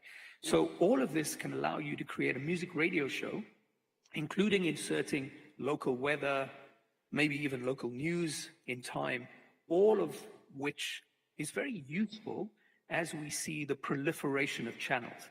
So when you get to a point where you're running 10, 15, 20 channels online, the ability for you to people all of those, and you might say, well, we had voice tracking forever.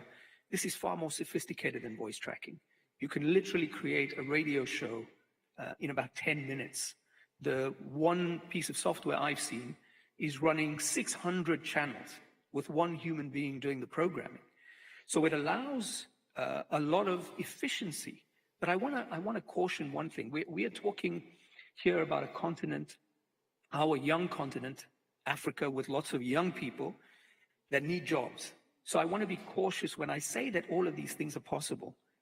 Yes, it might be cost effective in certain non-prime time slots, or if you have to run a huge plethora of channels. But we must never forget that we have a responsibility, a moral responsibility, to ensure in broadcasting that young people that are coming up in our environments, in our populations and so on, have opportunities to create their own, to have jobs in media, in radio, in audio. And that should always be a first priority. This technology, certainly if you're going to have dozens and dozens of channels and you can't people all of them, you can't apply resources to all of them, then this kind of technology makes a lot of sense. Yeah. The cost of getting an advertiser, if you're running radio or audio or even television media, the cost of getting an advertiser is expensive when you have to deploy human resources to go out and get customers. Now, usually you'll go to the big guys. You'll go to Toyota, you'll go to Hyundai, you'll go to, name the big brands, Unilever, etc. Those are big clients. It makes sense to apply your human resources to go after clients of that magnitude. Because of the scale, it makes sense. It's a good ROI. Let's call it that. But the fact that across Africa, including South Africa, about how we need to encourage small and medium enterprises, because that's going to be the engine room for economic growth across our continent. And when we talk about very small or micro enterprises, the cost of servicing that with humans is very expensive. AI is making it possible to sell to those people on a mobile phone through WhatsApp with predetermined questions about their product and how much they're selling it for, which the individual, the micro entrepreneur, can fill in the details of what they're selling, how to contact them, etc. Within the AI, that's what the software that's working behind this engine, can turn that into an audio ad, literally within minutes. That then is seen by the micro entrepreneur because they receive then the ad based on the input they made to those prescribed predetermined questions, and they can actually hear what their ad sounds like, and then they can buy using mobile payments. So that's a very efficient way to bring micro enterprises into the radio advertising space, etc., at a much lower cost. Obviously, they would be taking inventory, probably not in prime times, probably remnant inventory, as we call it. In other words, inventory available within 24 hours of going on air, etc., etc. It allows tiny, small businesses to advertise on radio, audio, maybe even on television with technology like this, that again, for the owner of that business, the owner of the media business, can then access micro enterprises that are in their millions or in their thousands at a very low cost of contact. So that's just a couple of examples. I've got a few more, but let me not go on. Let me stop there for any interaction or engagement that you'd like. Right. No, thank you. Thank you very much for your input and contributions. I mean, and I think that is eye-opening. It's obviously the tool that would replace most of the human intervention into whatever we do as broadcasters, as media people, and it's actually just securing and ensuring our smooth operations at the end of the day. But what is a privacy issue, at the end of the day? How do we deal with, that material? Who owns that content? Whose content are we creating? From what? Those are maybe, some of the issues also being raised, by the tool itself, because it's actually sitting somewhere where you'd not have so much of control, but it, at the same time, is actually assisting you with the burning issues that you may be sitting with as a content creator, distributor, and a consumer, for that matter. I think as African broadcasters, I think it is a tool that we cannot ignore if you want to be competitive on the digital era. We just need to try to learn and understand how to use it as an assistant and to integrate with our traditional way of producing content in terms of the TV production.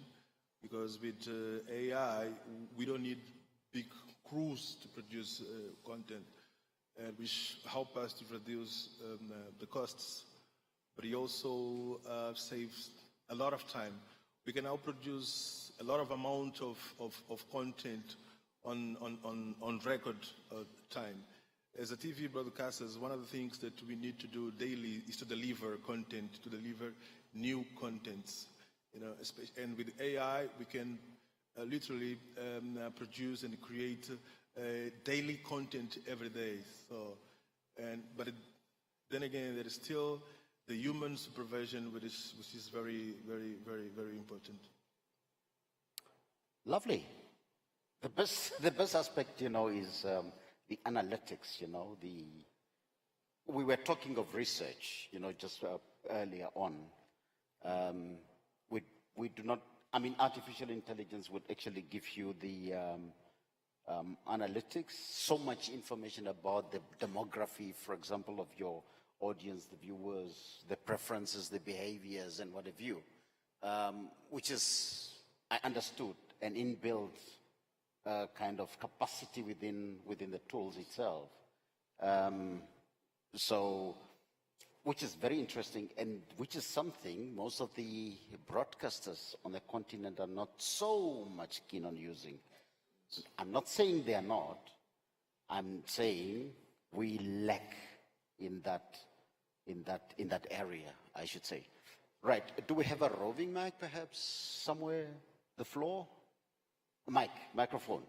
Because there is a comment someone wanted to make. I think my brother Rudolph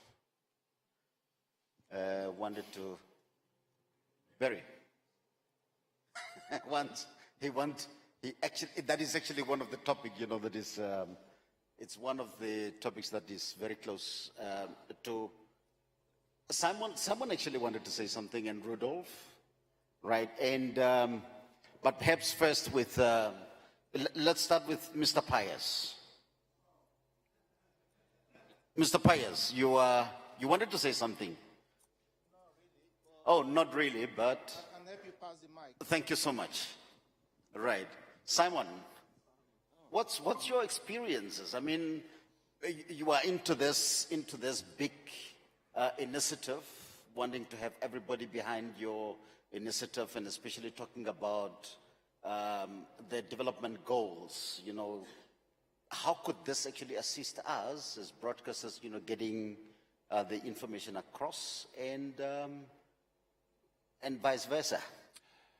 it's interesting because a number of our members are experimenting with AI to create new services in new languages, because as we've heard, translation is now possible through AI.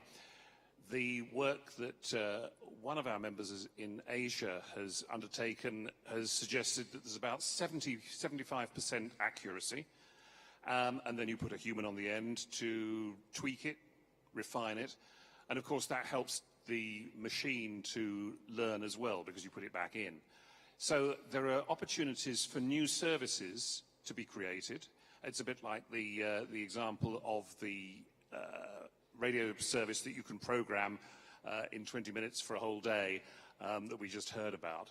So there are all those sort of things going on. And I think in answer to your question about what we can do to help spread the Global Media Sustainability Initiative, I think the opportunity for new language work or work that is being created in one language to be automatically translated for minority languages, languages that we don't all broadcast in, for example, is huge.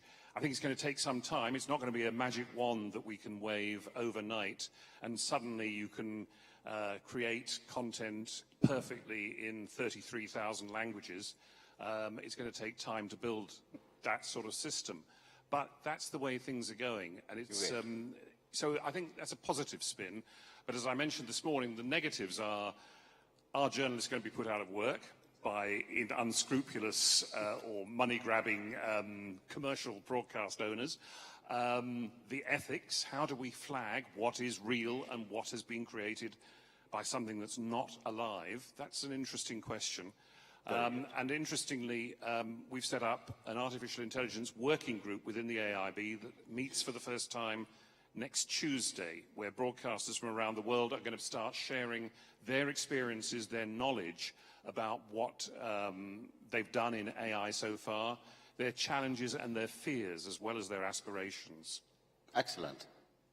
Wow, thank you. Well, we have a hand up here. And one would actually wonder the regulation aspects, you know, of a heavily regulated industry like the media. Is AI ever regulated? Is it regulatable also? My brother. I can add. Thank you. Just listened to... can you introduce yourself first, please? My name is Emmanuel Wongibe. Thank you. I'm from Cameroon. Thank you. I just listened to our panelist who is online, and I was really impressed with how fast we could get radio programs, even channels created. I have two questions. If as media practitioners, as broadcasters, we all get seduced by the ease of how we can multiply channels, and each one of us goes into multiplying channels, do we have any worry about the overload that comes from that? A second and related question.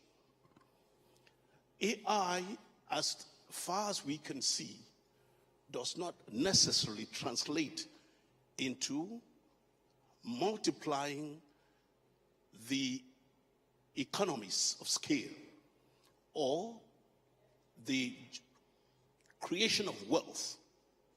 It will in some areas, but it will not exponentially create wealth. Where do we generate our revenue as broadcasters? Digitization and social media have already complicated our generation of wealth, monetization of our product. Are we worried that since the advertisement revenue of all the companies will not suddenly quadruple, that the economies of how we run our business will be further made more complex and complicated by this? An ethical question and an ethical concern. one of the key inventors of AI, and I'm talking about Musk, asked an ethical question, which I think is very relevant to us broadcasters. How do you handle a situation in life where a device, whether it's AI, tells you, I can do better than a human being can do, than your brain can do? From an ethical point of view, where do we find the fulfillment that makes us as human beings to get up from bed each day and say, we want to work? Because it is that fulfillment that makes every day a new and bright invitation. Thank you very much. Thank you very much. Yeah. When do we create wealth with this one? Is it really our wealth or someone else's wealth? And when do we get, as human beings, that satisfaction of, I have done something. Yes, this is mine. It's my content. It's my program. If I leave everything to the machines at the end of the day. I think capturing in short and in brief, what the contributions are from West Africa. My brother, thank you very much. I see the hand there, and I'm actually being told the time is up. So yes, without damaging too much of the time. Thanks, Cecil. Thank you. Now, in terms of applying AI in our setup as a public broadcaster in Namibia, we're currently looking at two areas. One is within the newsroom setup, particularly so for our radio news bulletins, because we run the bulletins from morning up to evening. We believe that with the infusion of AI, we can get to a point where we can get a summary through AI, because that's normally news that is read through voice. So the idea is to have a system of AI that will look through all our news and then do a summary for us, and then easier. But it will be based on information that is already with us. So it would not be a matter of that it would have to go and look for that. That is the one. The second part is we just recently launched our streaming service. Part of what I have deliberately said will happen is that our streaming service will be a standalone. Before, there were cries that put your content on Facebook. Now, our problem is our population size is very small. So the threshold of us making elements where we could potentially benefit from a monetization perspective is very low. So what we're doing now is that we will post something on Facebook. You will be able to see 2-3 minutes of whatever we have. And then we will tell you, if you want to see anything further, you've got to go to our platform where it is. Now, part of what we will be investigating would then be to see that in terms of viewer behavior, we want to track that movement as people are moving from Facebook, which is most probably a page that is ours, to where we are, where we have 100% of control. We would want to see how that works, and then we'll most probably build in elements that can look at demographics as to who is watching how, what do they do, and if they don't want to, most probably pick up as well why they would not want and why they would like, so that we can understand from a viewer's perspective what that would be and take it from there. These are the two elements at this stage that we are busy looking into. Thanks. I just needed to share that. Yeah, all right.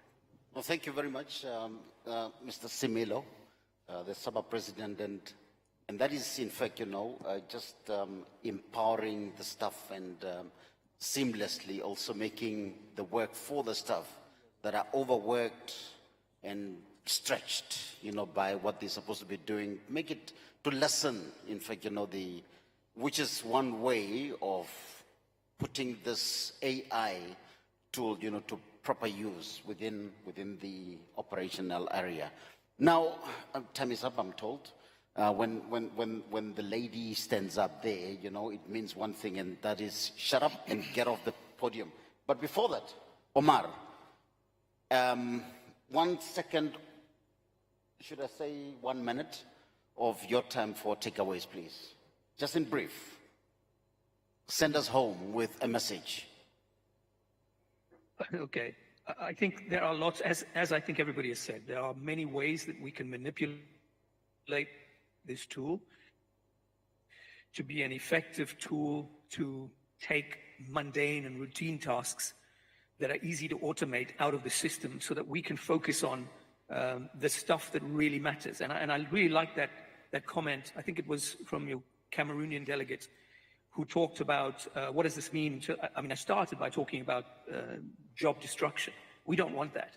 And if what this helps us achieve is up our game, because there are a lot of presenters, and I speak from my own experience, who just want, who might be instructed or only interested in back announcing songs and throwing forward to songs on a music radio station. That kind of task, that any machine can do. If this allows presenters to up their game so that they become more observant about what's happening around them in their own environment, which is not scrapable from the World Wide Web, stuff that's happening on the street where you live, where you're able to then turn that into an anecdote or into something amusing that is unique to your experience in your own market.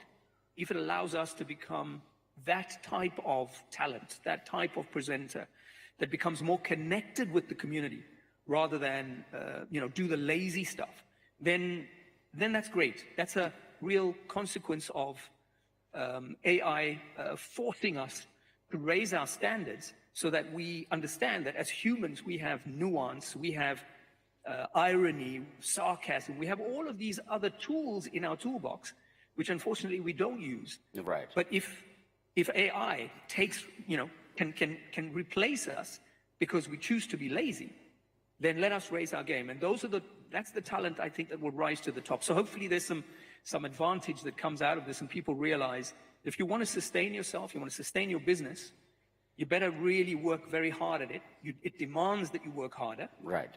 And the other thing, one last thing, is whenever AI is used, because trust is so important in our world today with so much fake news, and that's going to increase with AI, no doubt about it. Right. Let's always be transparent when there is an AI ad or AI presenter. Right. Let's be transparent and say, this is our artificial intelligence section, or whatever it is. So we make sure that we're not trying to lie or obfuscate with our audiences. The community of audience, the audience is the most important thing in our business. And let's always be transparent and trustworthy with them. Thank you. I wish you were here. That we could at least, during the networking sessions, could, take that discussion further. For 2 breaks, maybe some other breaks, I do not know. I'm told the breaks here are limited, so I don't know. But anyway, that being the case, your take home. Matsibi. My take home is that at the end of the day, we want the viewer to win. And if AI gives us the right analytics and the right information to deliver the best content at the time that the viewer is watching it, so that we can get our ratings right and we can put the right advertising to make the right revenue, then AI, I'm up for it. Secondly, on our side, it has just helped us mainly around our customer care, customer service, and answering a lot of the issues that we don't have to manually to go through that process of phoning and the process. So I'm for AI. Thirdly, it's around being efficient in the way you work. And if AI is going to help us that, let's do it. Thank you. But let's look at the ethical issues and ownership. Thank you. Lovely. Thank you so much. At the end of the day, our main goal as broadcasters and TV producers is to offer high quality content for our viewers. And I think AI can assist. So if you use it as a complement, it can help. But using AI, how to use it, where to use it, when to use it is also a business decision by the end of the day. So like any company or any broadcaster will use the switchable tools to keep on being competitive. So, but AI can definitely assist.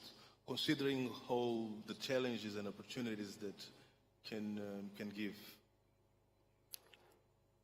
Gentlemen, thank you so very much. And you have been such a lovely audience as well.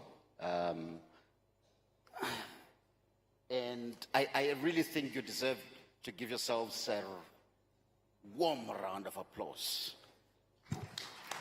While I apologize to my lady here for having eaten too much in her time, and for the rest of the people, I think this is a topic that we need to engage ourselves with and take it further to the different sessions that we will be having, and that is dependent obviously on our host.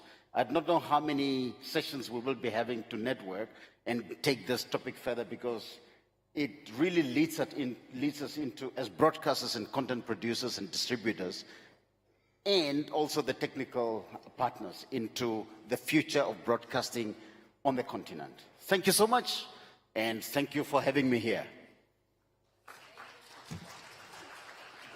Thank you so much. Can you please give a round of applause to all the people who have done presentations and moderate the sessions, to all the speakers of today. Once again, please. Thank you so much, and that marks the end of day one of this meeting. Now I would like to announce a few announcements for this evening. We are going for dinner. We will be going for cocktail at Serena Hotel. I would like to welcome you all at around 7 in the evening. So you're all welcome for cocktail. We'll go there, we will network, we will dance, we will have Taarab music, which is from Zanzibar. So you are going to enjoy drinks, snacks and bites, and also good, wonderful music. You will enjoy the taste of Zanzibar. So I would like to welcome you all for dinner, for cocktail at Serena Hotel at around 7. Tomorrow you are going to be picked up at 7 from your hotels. So be ready. You are going to be picked up from there to here to continue with the session of tomorrow. We have had 6 topics and 3 panel discussions. It was quite a wonderful day. I'm done with my announcements. I would now like to welcome Benjamin, who is the CEO of BMA, to wrap up the session of today. Karibu. Anna, please don't go yet. Ladies and gentlemen, can we please appreciate Lady Anna? She's done a wonderful job today. Thank you very much. It's done today. Thank you very much. I think we'll see you guys at 7 o'clock. It's 7 o'clock, right? Then the question is, how are people going to get there? Do we know? Are we picking them up, or people making their way? Or how is that going to work? Do we know? We need to let people know. You don't know. Okay. Who knows? Can you find out from me quickly how people are going to, if people are going to be in buses to go there, or they must make their way? We need to make that announcement. Lady D, yes.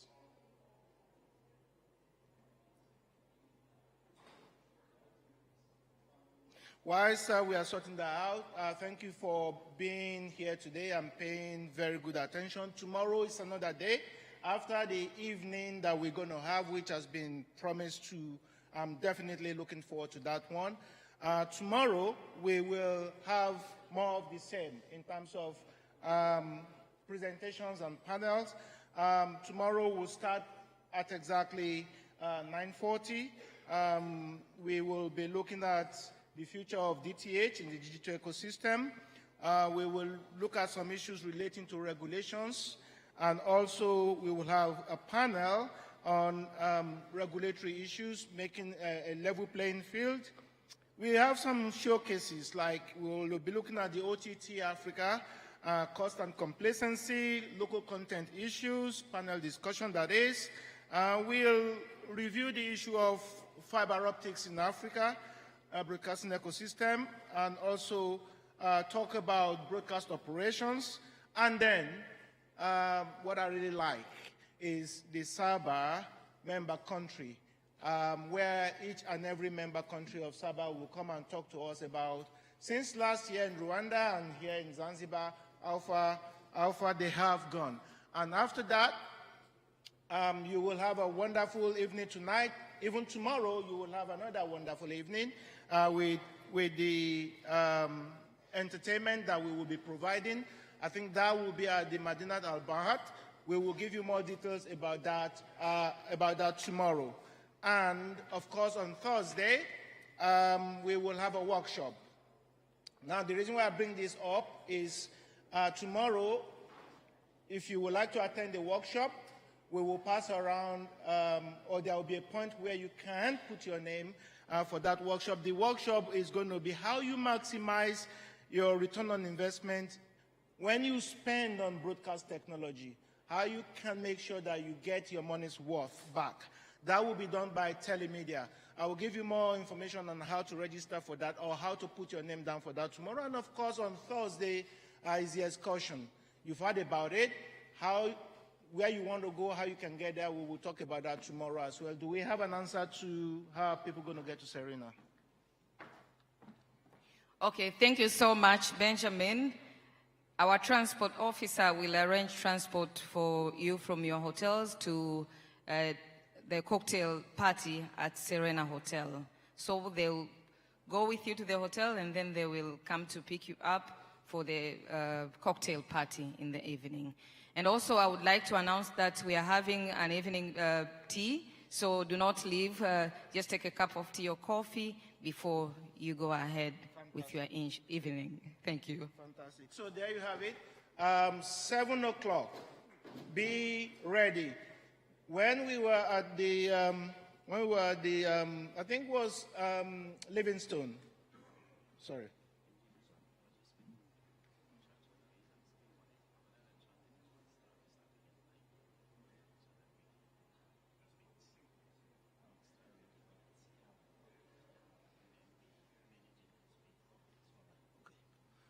Thank you, sir. Point of correction, tomorrow, we are not starting at 9:40. We are starting at 9 o'clock. I've just been corrected.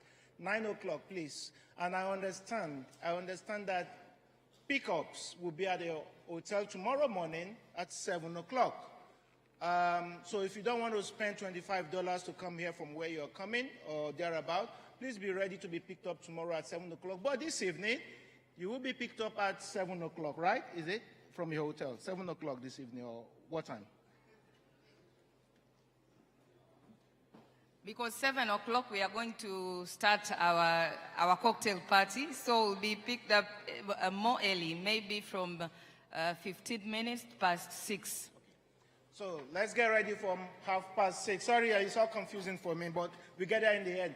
Let's get ready from 6:30 to be picked up to go to Serena. If you can make your way there, by all means, join us. It's going to be a fabulous night. Without much ado, guys, have a good evening. See you at the Serena. Thank you. Have a good evening.